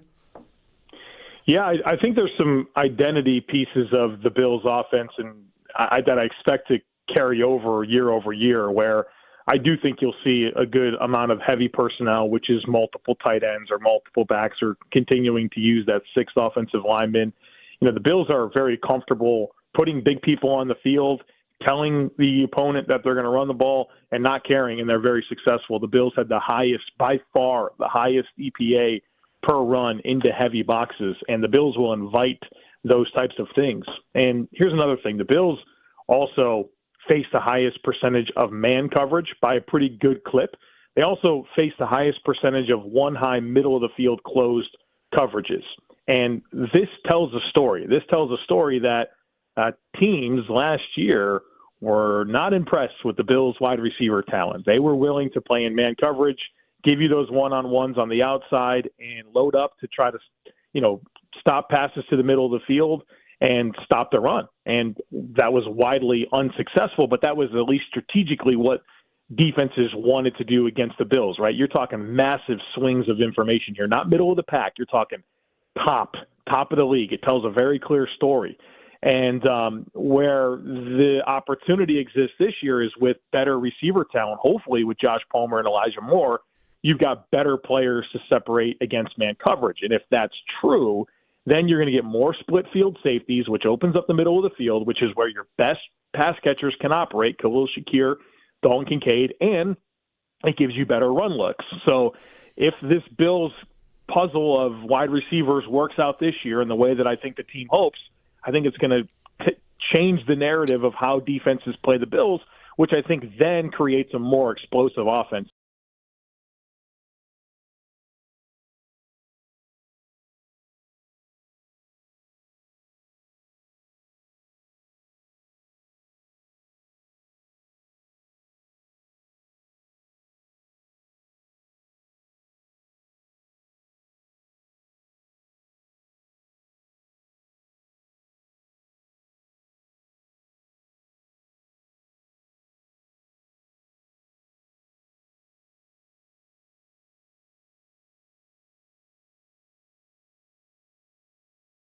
I thought to bring up today, like, what fans would want to say is their favorite memory in the stadium from a game that no one really ever talks about.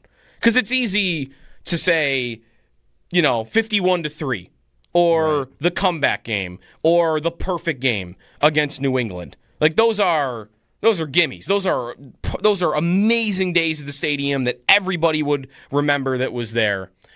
What I'm talking about is more like, where's the deep cuts? Yeah, what's the deep pulls? Don't give me the hits. What are the deep pulls? Yeah. Memories at that stadium. Like a game that maybe nobody else would have on their brain or even remember. I remember having an amazing time at I think it was the 2016 home opener against the Cardinals. Maybe that wasn't the home opener. Maybe it was it was their second home game. And they smoked Arizona. Right. 33-18. I got the game up.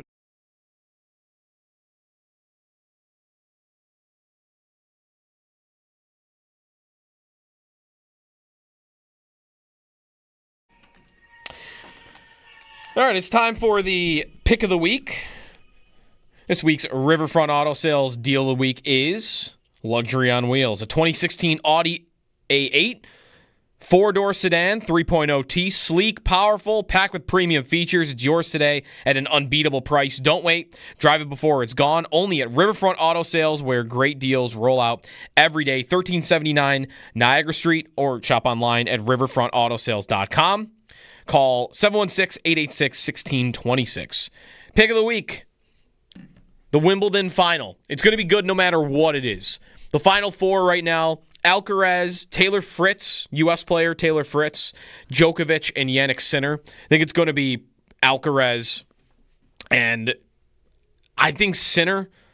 Djokovic, I watched a lot of his match yesterday, and he barely made it out of a match against a young Italian kid who's ranked like 23rd. And I had bet Djokovic. Djokovic was minus 1,000 to win the match, and he had a lot of problems with him. So Sinner and Djokovic tomorrow at 10. I think Sinner and Alcaraz is going to become your new... I don't want to compare it to Federer and Nadal, because I don't think Sinner is on that level. I think Alcaraz is. But that final will be really, really good, whoever it is. And Alcaraz is just a must-watch for me. Like, I love watching him play. He really does remind me of Nadal. But even above that, I never had a favorite. If you're a big tennis fan, everyone's got their guy. You're either a Federer guy, you're a Nadal guy, or you're a Djokovic guy. And I just kind of watched all three, appreciated how great all three were, never really had a preference. Alcaraz is like, this is my guy. I'm falling for, his style and everything. 803-0550 is the phone number. Mike, hang on hold. We'll try to squeak in. We got Brian Koziel coming up in the next hour as well. Talk some golf. Scottish Open's going on right now. And maybe we'll squeak in a little bit of Sabres, too, with Brian. When we come back, it's Jeremy and Joe. Jeremy's off. Joe DiBiase here on WGR.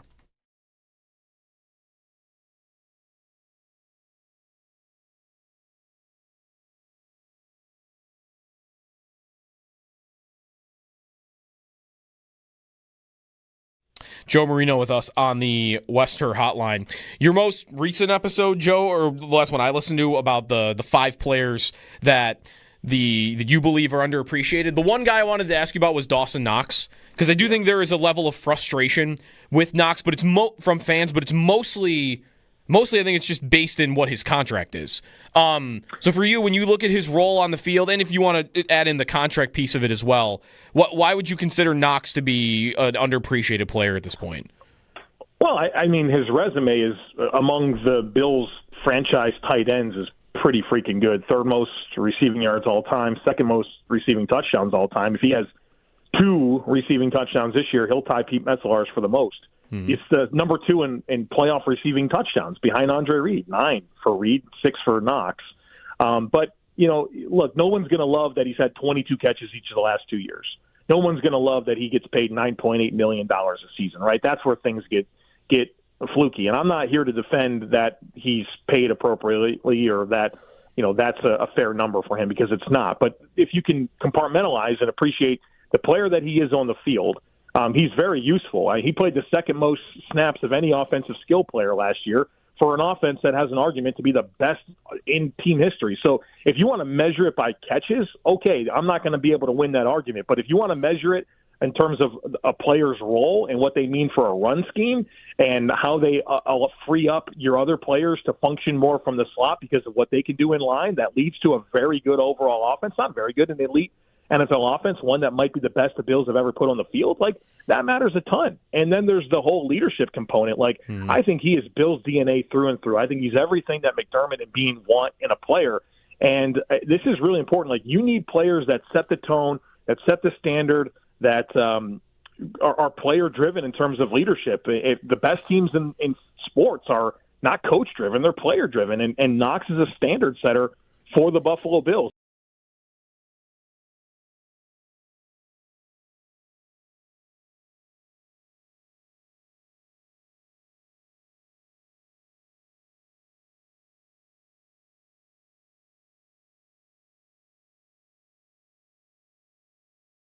Dennis in Lockport is next up. What's up, Dennis? Hey guys, I've seen him from the rock pile to the Ralph. Obviously, the Miami game when we tore down the goalpost and the greatest comeback were great things. But there's 2 memorable moments as a kid and growing up being a Bills fan. We never missed a game. My mom would not let us miss a game. She's a diehard Bills fan.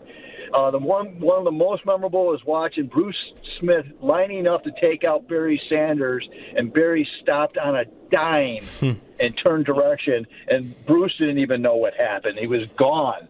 And I was like, man, I became a Barry Sanders fan that day. Mm-hmm. But one of the best memories I have, and it was the very last game, the crew, our Super Bowl crew there, Kelly, Smith, all of them were playing here. It was a Kansas City game. To this day, my mom has not told me how she knew John Butler. But I called up and made arrangements so we can go to the game, and I asked if we can meet the players. They said, come on Saturday. We went there. They were doing their walkthrough. Kelly and all of them signed the ball, and Bruce Smith did a solid for my mom. Andre Reed wouldn't sign a ball unless he was paid, and Bruce grabbed him and says, that lady's been watching us longer than you've ever played here. Sign the ball. And we've got that football to this day with all those Hall of Famers and that crew on it.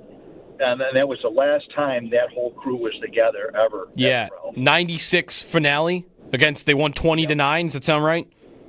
Yep. All right. Got that in front of me. Thanks, Dennis, for the call.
Good morning. Big injury news in the NFL yesterday in the NFC South. The Buccaneers will potentially start next season without star left tackle Tristan Wirfs.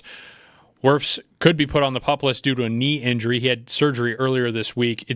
If he is put on the PUP list, it's guaranteed he'll miss the first 4 games of the season, but it's not known yet if the team will put him on that list or not.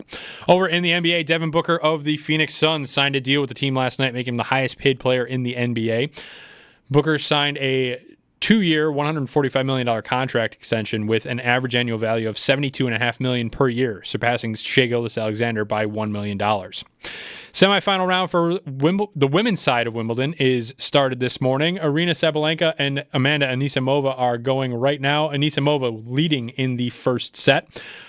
In about an hour or so, number 8 ranked Iga Swiatek will play Belinda Bencic. Also on the men's side at Wimbledon, that'll take place tomorrow. Taylor Fritz takes on Carlos Alcaraz, and Jannik Sinner takes on Novak Djokovic. Last night in the MLB, the Chicago White Sox end the Toronto Blue Jays' 10-game winning streak with a 2-1 win. Also last night, the Yankees get a 9-6 win over the Seattle Mariners, closing the gap on the AL East race to 2.5 games behind the Blue Jays. That's your Paddock Chevrolet Sports Update. Paddock Chevrolet, celebrating 90 years of being your hometown dealership. I'm Josh Schmidt for WGR Sports Radio 550.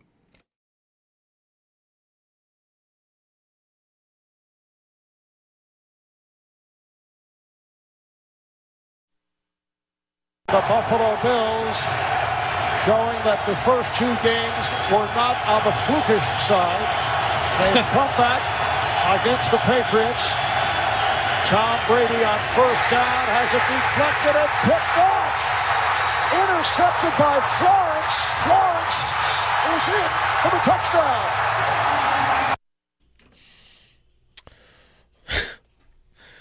Sorry, I just laughed at. Showing that the first two games were not a fluke. Little did they know, 2 months later. That is, we've been doing a lot of stadium memories today. That was the 2011 Drayton Florence pick six against the Patriots. The best, or the funniest, I should say, like edit I've ever seen for Sports Illustrated was, it wasn't a real one. That was on the cover of Sports Illustrated. I think Stampede was maybe the title of it. And later in the year, I think when they had finished the season, I think was it 6-10, that someone had changed the title to Pick 6 and 10, which I thought was very funny and clever and miserable because it was the middle of the drought. But either way, that day was, my generation. That is one of the best ones if you were in the stadium for that day that you got. But we've got our war stories about Romo and Monday Night Football and Jason Elam running on the field. We got those too.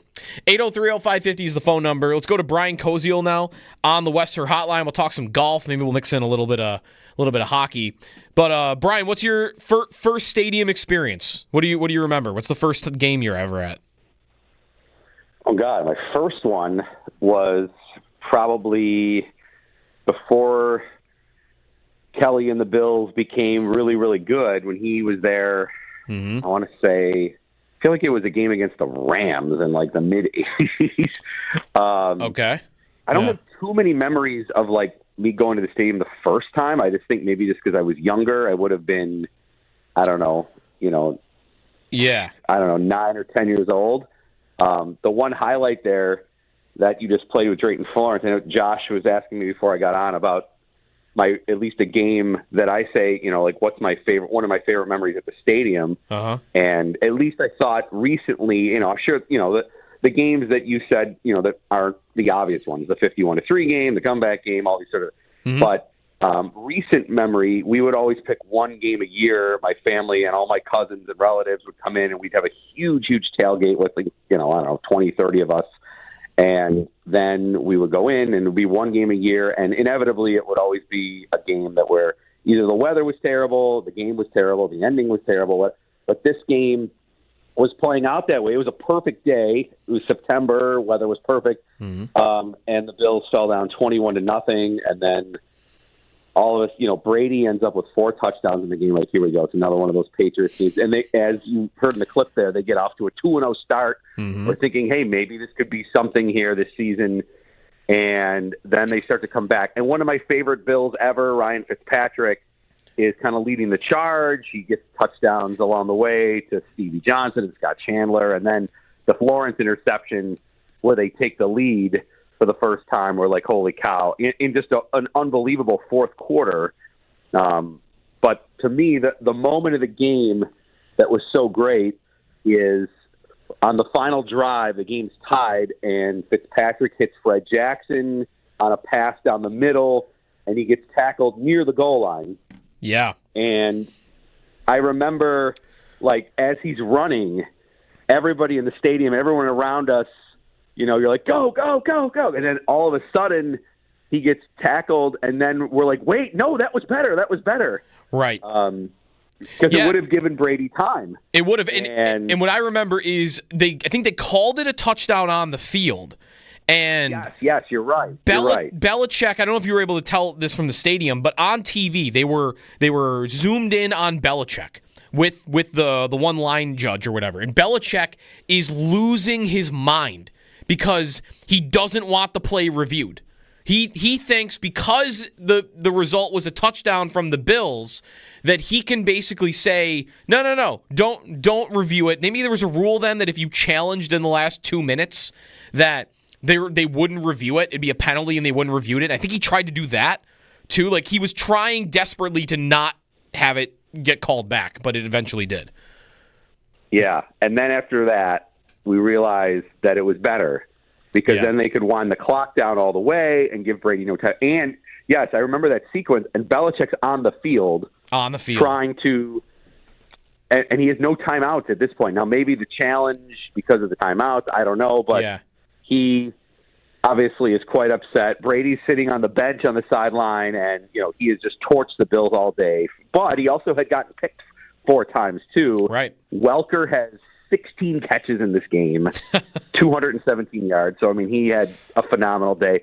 But the Bills figured out a way, and obviously at the end there, it's ticking down. I mean, this is a Lindell field goal that's 28 yards. I mean, it's as gimme as it's going to be, and the clock's ticking down, and Belichick's on the field, and you're sitting there saying, like, wow, we're going to get New England here, go to 3-0, and, 2011, you're thinking, okay, maybe this is the year we could break the drought, and obviously it was pretty much a lot of downhill from this point forward. But the day, for me, as just a fan of the stands, was perfect. All my family and friends, I remember my brother and I going just bonkers in the stands when, some of these plays happen, like the Florence interception or the Jackson play down to the front. But what made it extra sweet was the opponent and Belichick on the field and not being able to do anything about it, and then realizing that, yes, Lindell's going to kick this chip shot field goal to win. And, that was – and the weather was perfect. I mean, everything lined up for it being an amazing September day at the stadium. Yep.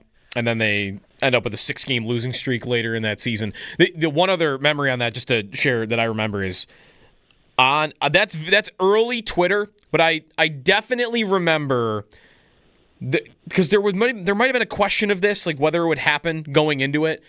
I remember the Bills at least seeing that they had taken the goalpost down on their own to dissuade fans from running on the field and trying to tear the goalpost down after they beat the Patriots, which, looking back, like, probably a good thing that didn't happen, because if they had torn the goalpost down in a season where they had gone 6-10, that might not have been the best look, That'd have been something. Absolutely. Yeah, I mean, and obviously New England was dominating the Bills at that point, but that would have looked pretty bad. That you're 3-0, right? You're tearing down goalposts like you just won a title. Yeah, we were just desperate for anything. That would have been looked back at as a bad video for sure. Yeah, we were just desperate for anything at that point in time. Brian Koziol, Tee to Green, Sabres pre- and post-game host, of course, on the Western Hotline. So I'm got the Scottish Open on in here right now, and it's the Scheffler and Morikawa groups that I'm watching. How this is not even a PGA Tour event, Brian, but the field is always really strong. How much does this event to you usually give us a sign or a signal of who could perform well next week at the Open Championship? I don't know if it directly correlates. I mean, some guys like to take the week off before majors, and some guys like to play. So, I mean, you may have some of the guys that you might consider to say as big-time favorites next week, and they're not even playing this week, just because it is the week before. Now, what we usually do get is a decent amount of American players that will play in this event, and we're seeing it. Scheffler's playing, Schauffele's playing, some of the bigger, Morikawa's playing, because they want to give themselves a week of kind of playing link-style courses, adjusting to the weather, adjusting to the time zone, adjusting to maybe playing more with the wind, before they go ahead and play the British Open next week. So usually this is where the kind of the bigger field comes in. I know Scheffler got off to a good start. He eagled his first hole today right away, and he's doing what he does, lurking right now, sitting in 8th.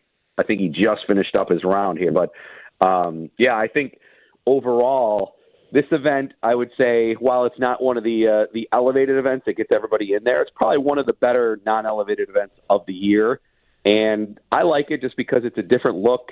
Obviously, the courses there give us a different look than what we see on the PGA Tour stateside here every single week. So I enjoy watching it. I mean, the last few years, this event has actually, I think, been really, really good. Last year, you had Robert McIntyre win, who, of course, is from Scotland, and he had just come off of winning the Canadian Open in Hamilton, so we kind of knew his story. And for him to win in his home country, that was pretty sweet. And then the year before that, it was McIlroy who won over McIntyre. So, I mean, there's been some good stories some good finishes over the last 2 years. But yeah, this one probably is like your tune-up. It whets your appetite for the Open next week. At the very least, if you're one of those that likes to watch golf at 4 in the morning, 5 in the morning, wake up early and do it, this is your chance to do it this week to get you prepped for next week. Where does the Open Championship fall in your ranking of majors? We did this actually like a week ago, and I think I was the only one in here that said I like the Open Championship the second most because I like it being on in the morning. And the difference of it, like it just feels very different, the style of golf from the other majors. How much do you enjoy the Open compared to the other three? Ooh, good question. I feel like I've gone back and forth with my major rankings over the course of like every time I'm asked this every few years. Mm-hmm. For me, I still think the Masters is one. I think because of the familiarity of the course, we know it so well. The traditions, just how it's different and unique. I like when things decide that they're going to make up their own rules and things like that. So, just all the things that go with it. I would probably still put the Masters at one. There's some years that the U.S. Open rubs me the wrong way when they try to trick out the course, and I think it maybe plays unfairly or things like that. Was this year one of those years? A lot better. I think probably I would just, not to dodge your question, I would put the Open and the U.S. Open as like my 2A and 2B. Okay. The PGA Championship, who I think has gotten better in terms of its excitement and its course setup. And I also think going from August to May, it's gotten itself a lot more of a better spot. But I still think probably just because of the longevity and the tradition of it, that probably has to be the fourth on most people's rankings. But, the Open, when it's at St. Andrews, I get sucked in with just the history of the golf and all that sort of stuff. And then if you asked me on a day like that, I'd probably put it at a clear number 2. Yeah, it almost depends where both Opens are. Because would this have been one of those years where the U.S. Open felt... Is gimmicky the right word? Just like unfair at times. That was maybe more though the weather on that Sunday. Yeah, and this year it's at Oakmont, so it kind of had that super super super hard challenging field to it, where maybe in other years it didn't. So it kind of fit the bill. I mean, the last 2 years the U.S. Open's been Oakmont and then Pinehurst. We had the dramatic finish this year with Spawn and all the different ways it could have ended. And then, of course, last year it was DeChambeau and McIlroy going head-to-head down the stretch, and DeChambeau hitting that amazing shot out of the bunker on 18. So the U.S. Open has been delivering the last few years. This year, back at Royal Portrush for the Open, and it's only the third time it's been held at this course, but players just seem to love it. It got amazing reviews back in 2019 when it was there, when Shane Lowry was the champion. Lowry probably would be in the discussion to be a favorite for it this year. He's had a really, really good season. Of course, McIlroy, who's completed the Grand Slam this year, still always a storyline, coming back to Ireland for himself. He's going to be someone that's going to be, I'm sure, in the buzz for this tournament this week, because he would love to win in Ireland. So I think there's a lot of good storylines. The Open is, I think, one of the tougher ones to predict because of the different style of elements. You have DP Tour, European Tour players that come out of nowhere that really just all they do is play these links courses all year, and they're so good at it. So you get some of these guys that rise up every year, like, oh yeah, I recognize that name, and all of a sudden they're in contention. But I feel like even Scheffler's easy to say, but after that, even the names that I mentioned earlier, like Schauffele, Morikawa, Justin Thomas, they've been all so up and down this year. There's been weeks where they've won, and then there's weeks where they've been awful. And I think it's going to make for a really good case of arguing almost anyone this week, because of the fact that there's so many guys that if they had a good week this week, they could win. So I don't think there's a clear-cut favorite beyond Scheffler this week. Yeah, even Lowry, who you just mentioned, he has had a good season, but I feel like every other week I look up and he's slamming a club or he's bleeping the course. He's very volatile. Maybe is that the word for Lowry this year? I agree. Yeah. And I think, Lowry obviously winning here the last time, he's going to be asked to do a lot during that week in terms of media requests and other appearances and things like that. Sometimes golfers will say, it's tough to come back to a place that you won because there's so many other things that go with it. And sometimes it's very taxing on the body. And just the fact maybe they're not getting the right prep, the right rest. I don't know how much of that Lowry will have to deal with, but I know a lot of times some players have said that coming back when you're the defending champion, sometimes it's really, really tough to kind of get yourself both physically and mentally sharp to be ready, when you need to be ready to go on round one on Thursday. Tee to Green this Saturday, 7 to 8 a.m. Porter Cup week, right? Yep. Yeah, we're actually at Niagara Falls Country Club for the next 2 weeks for our show. We are there this week to preview the event, and we will then be there next week for 2 hours because of the Open to talk a lot about that, and it's before the final round of the Porter Cup. So 2 weeks in a row.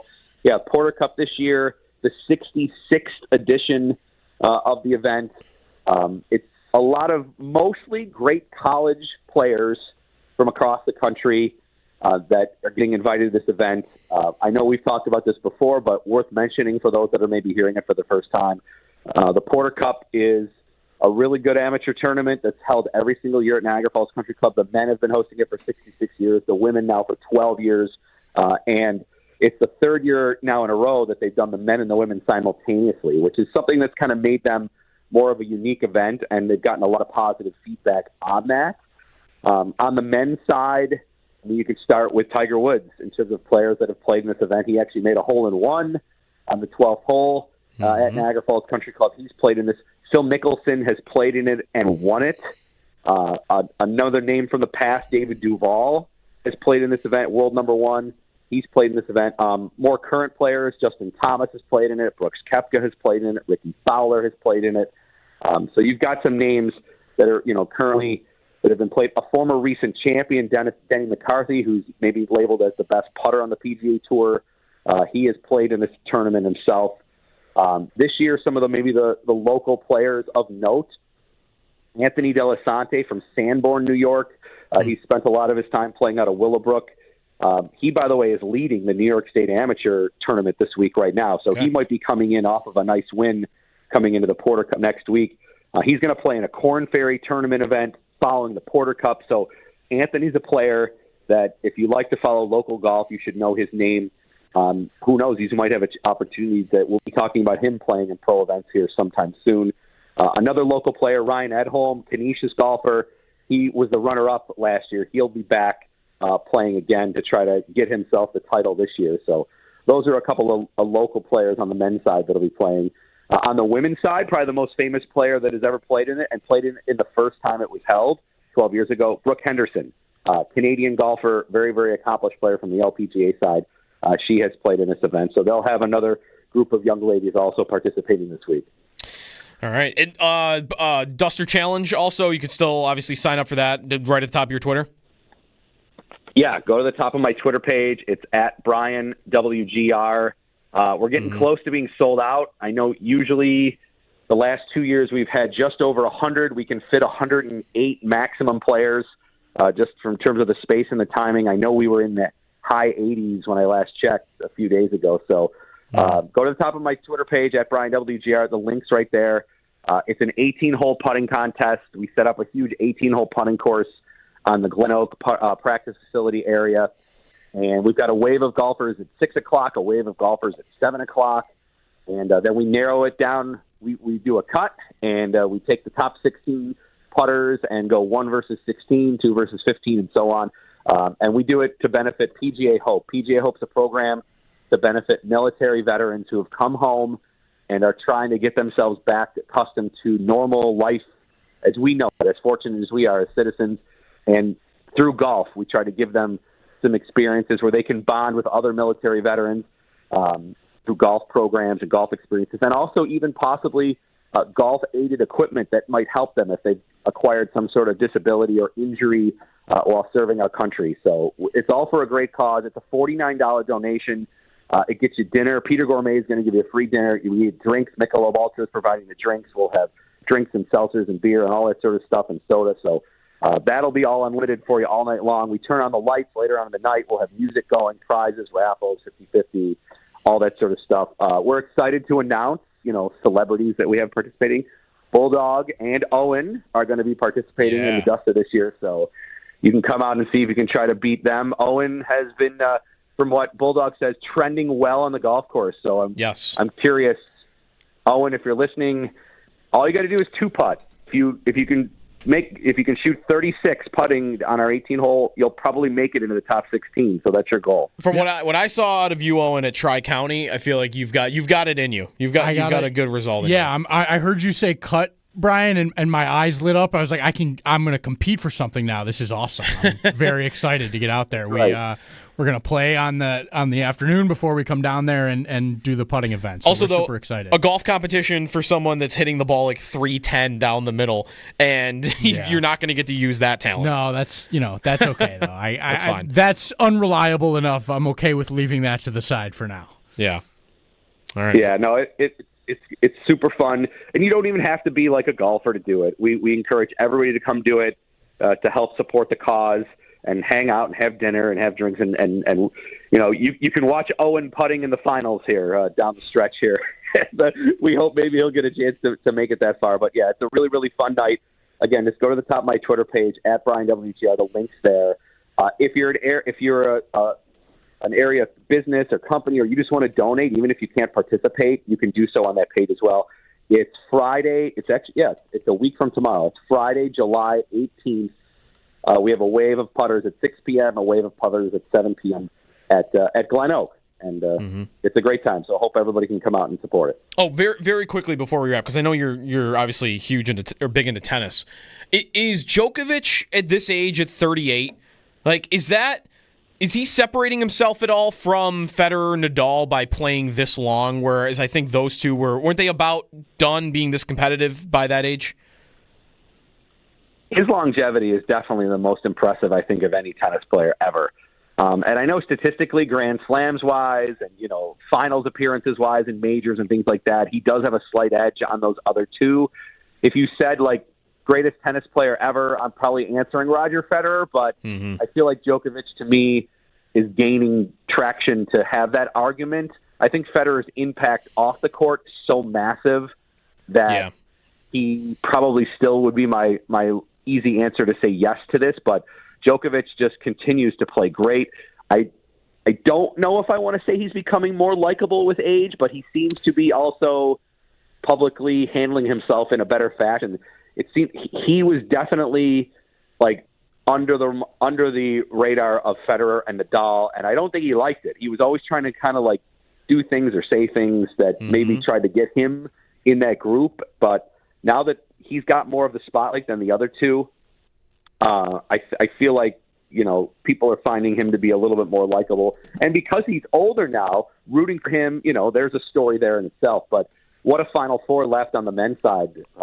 Fritz almost could have lost in the first round. We still have a USA player left over, which, for men's tennis, it's been a long, long time since we've had dominant players from the United States playing. So to have Alcaraz, to have Sinner, and then, of course, Djokovic, as you mentioned. It's a pretty amazing Final Four left at Wimbledon. It should be good semis and good finals. Sinner might not have been here if the guy he was playing, was it 2 rounds ago, had to retire midway through the match because of a shoulder injury.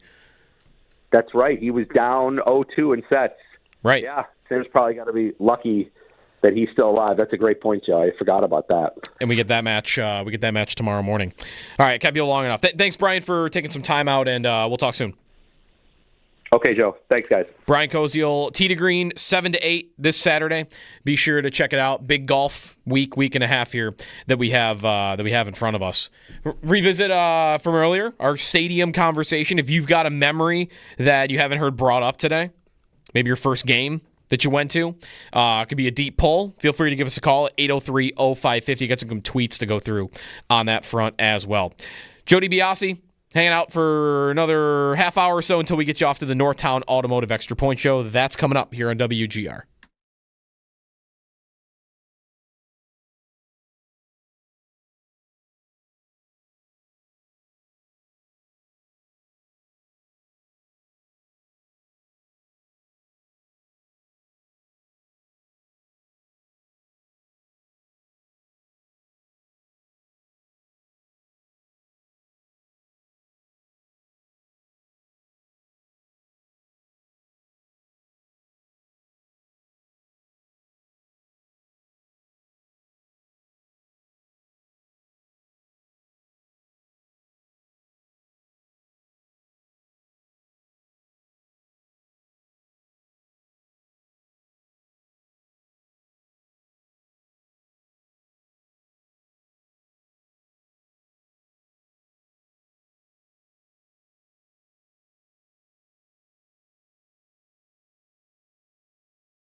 Second quarter begins, 2nd and 1. Allen shot to the end zone.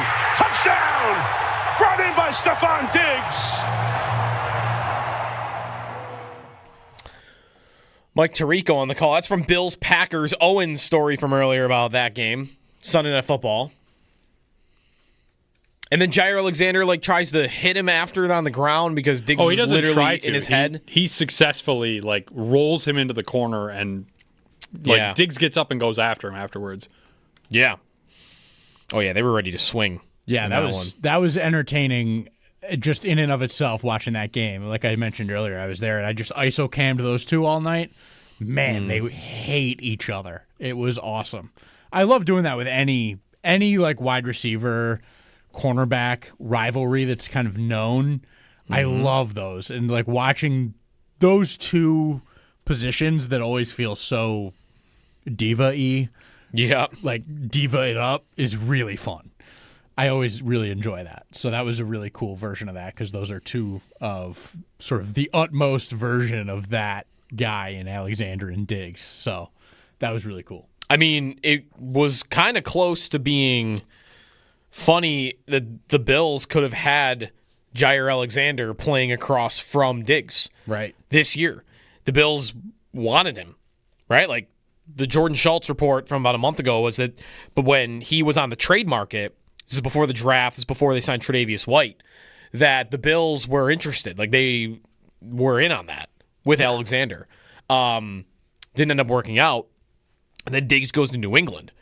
If Alexander had been on this side of it, that would have been awesome. It'd be weird because I look back on that Packer game and that's my memory of it. Is the fun part of that game was Diggs was trying to fight all day. The star corner on the other side of the field, and he owned him. Right. Won the game. Totally won the game, yeah. He was good in that game against him. And then you could absolutely have a scenario, could have had a scenario this year where Alexander is shutting Diggs down and we're loving that end of it. Right. Doesn't end up coming to fruition. I did see the Diggs and all the Patriots receivers are working out with Drake May. Sure. Which you would expect. I'm sure a lot of teams are doing that right now. The other, it's video, it's workout season. We're not even at training camp video season. We are just at workout season. Right. Elijah Moore. That video. Whoo! I mean, I don't want to overreact to a 5-second. Zach's pointing too. Zach's getting ready for the extra point show. I don't want to overreact to a 5-second video.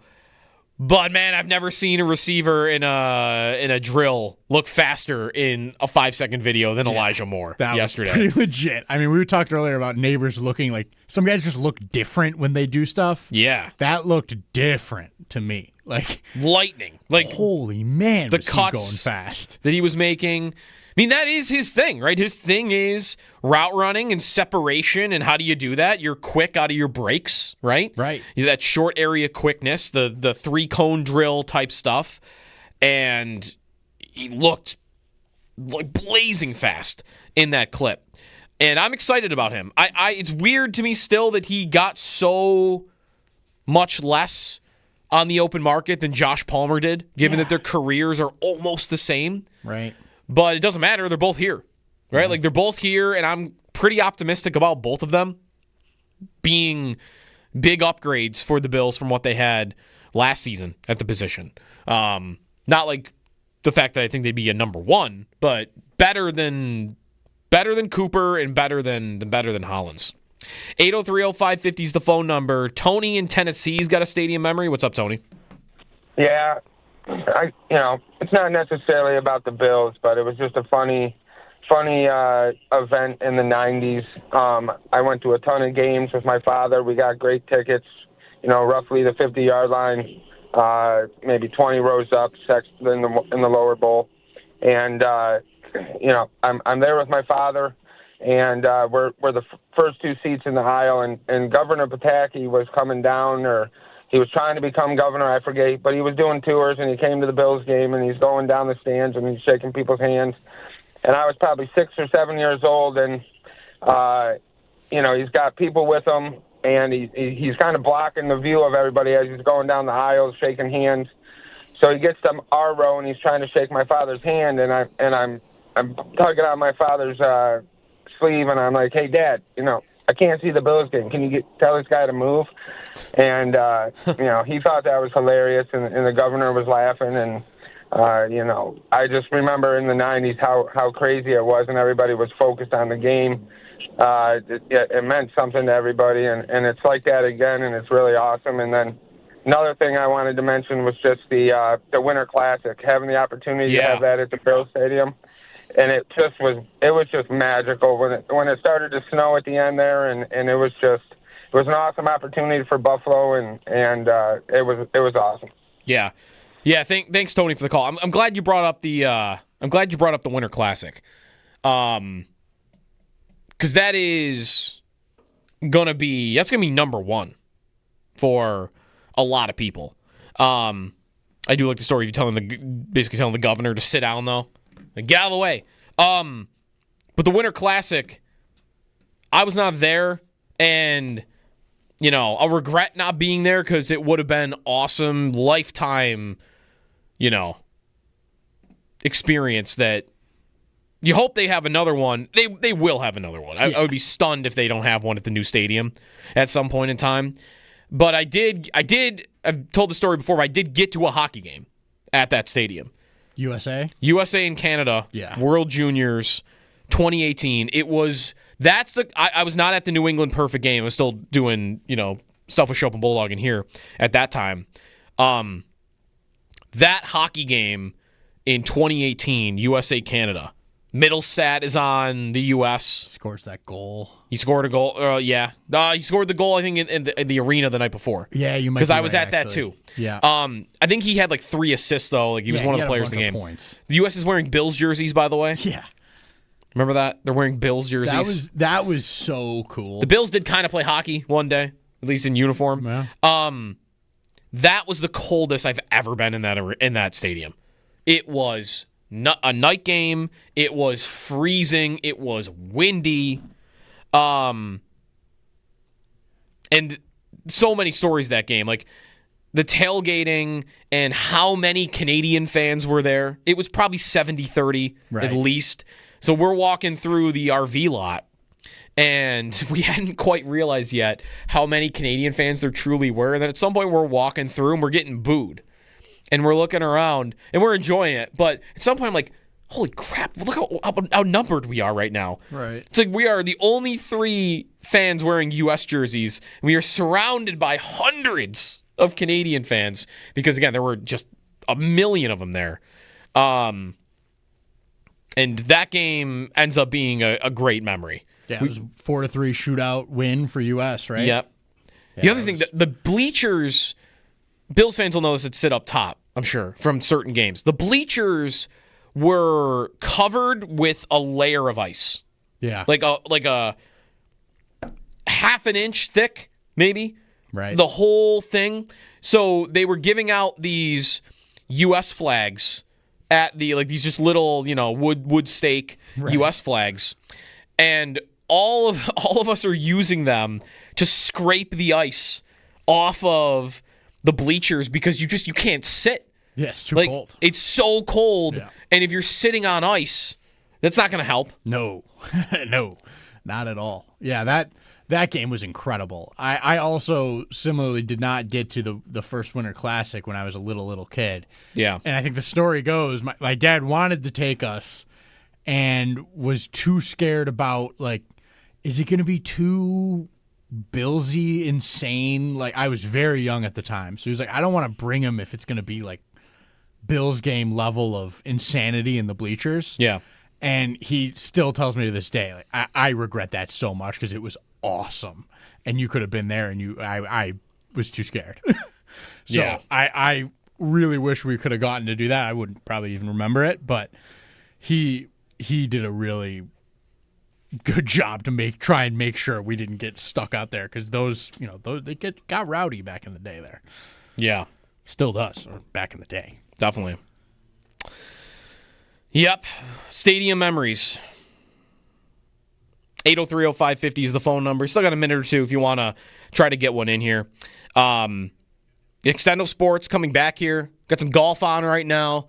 Scottish Open. Some big names near the top. Tommy Fleetwood, real quick on this. He's going with the cardigan look. Not the full button down because it's got the collar down to like the middle of his chest, and then it's the 3 buttons down below that. Yeah, he might be my favorite guy on the tour. Yeah. I love Tommy. He's got his YouTube channel now that he's started his own one. It's awesome.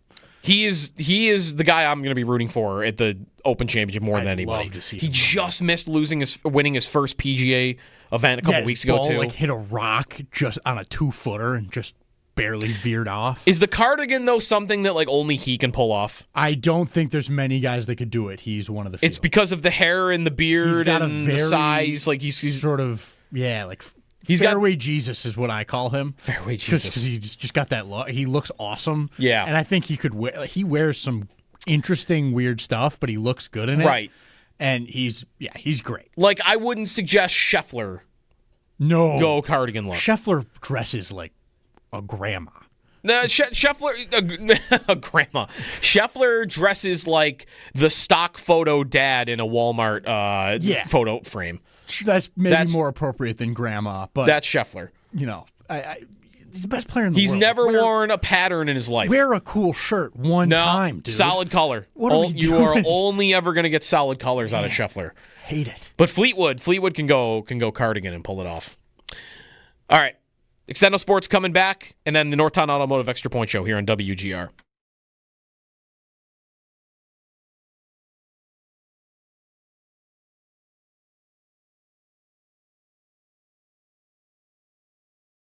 Joe Marino with us on the Wester Hotline. Your most recent episode, Joe, or the last one I listened to about the 5 players that you believe are underappreciated. The one guy I wanted to ask you about was Dawson Knox, because I do think there is a level of frustration with Knox, but it's from fans, but it's mostly I think it's just based in what his contract is. So for you, when you look at his role on the field, and if you want to add in the contract piece of it as well, why would you consider Knox to be an underappreciated player at this point? Well, I mean, his resume is among the Bills' franchise tight ends is pretty freaking good. 3rd most receiving yards all time, 2nd most receiving touchdowns all time. If he has 2 receiving touchdowns this year, he'll tie Pete Metzelaars for the most. It's the number 2 in playoff receiving touchdowns behind Andre Reed, 9 for Reed, 6 for Knox. But, look, no one's going to love that he's had 22 catches each of the last 2 years. No one's going to love that he gets paid $9.8 million a season, right? That's where things get fluky. And I'm not here to defend that he's paid appropriately or that, that's a fair number for him, because it's not. But if you can compartmentalize and appreciate the player that he is on the field, he's very useful. He played the 2nd most snaps of any offensive skill player last year for an offense that has an argument to be the best in team history. So if you want to measure it by catches, okay, I'm not going to be able to win that argument. But if you want to measure it in terms of a player's role and what they mean for a run scheme and how they free up your other players to function more from the slot because of what they can do in line, that leads to a very good overall offense, not very good, an elite NFL offense, one that might be the best the Bills have ever put on the field. Like, that matters a ton. And then there's the whole leadership component. Like, I think he is Bills DNA through and through. I think he's everything that McDermott and Bean want in a player. And this is really important. Like, you need players that set the tone, that set the standard, that are player-driven in terms of leadership. If the best teams in sports are not coach-driven, they're player-driven. And Knox is a standard setter for the Buffalo Bills.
So we had 2 new uniforms yesterday.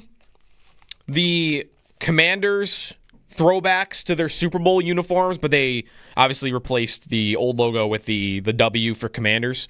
The Saints unveiled a white helmet. Fine. They had a black helmet before. I think I like the white helmet better. Nothing from the Bills. Nothing.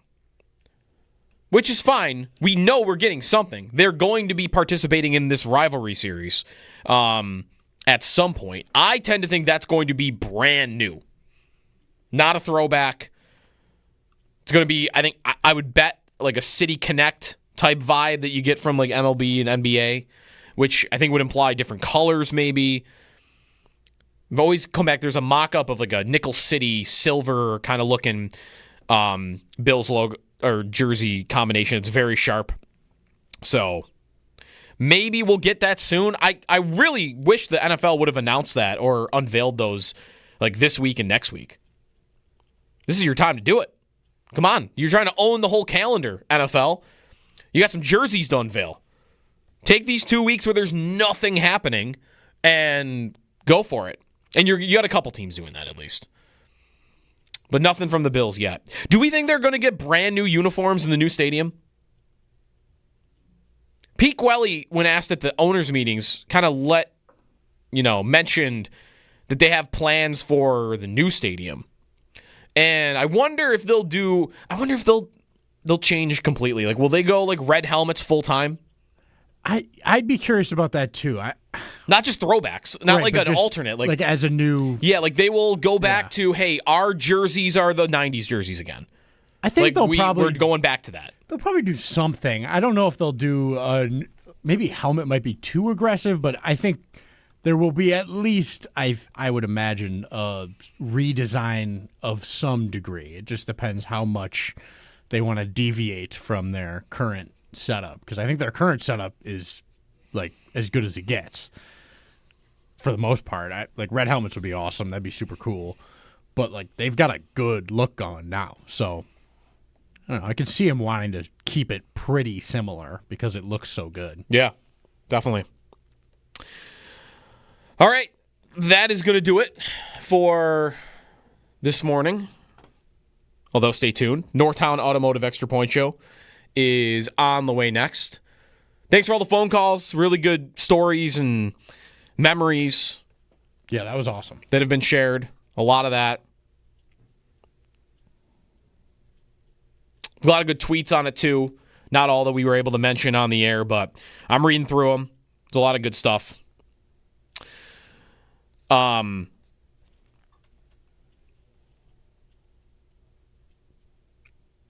Yeah, I'm just reading a couple right now. There's some that, man, there are some that are, memories of games with your dad or whoever who's no longer with us. And that, the season will be emotional. Yeah. For sure. For sure. There's going to be a lot of that, I think. I lost my best friend 2 months ago to cancer, and today actually would have been his 30th birthday. And I'm at that hockey game I mentioned with him, and like there will be absolutely moments that will be emotional for me and others that will have very similar stories to that this year when you're sitting in that stadium for the last time and you're thinking of not just, it's not just the game and not who, what happened in it, the weather, but also who you were there with. That'll be the biggest part of it. All right. Stay tuned. Extra Point Show is on the way next. That's coming your way on WGR.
You're listening to the Northtown Automotive Extra Point Show.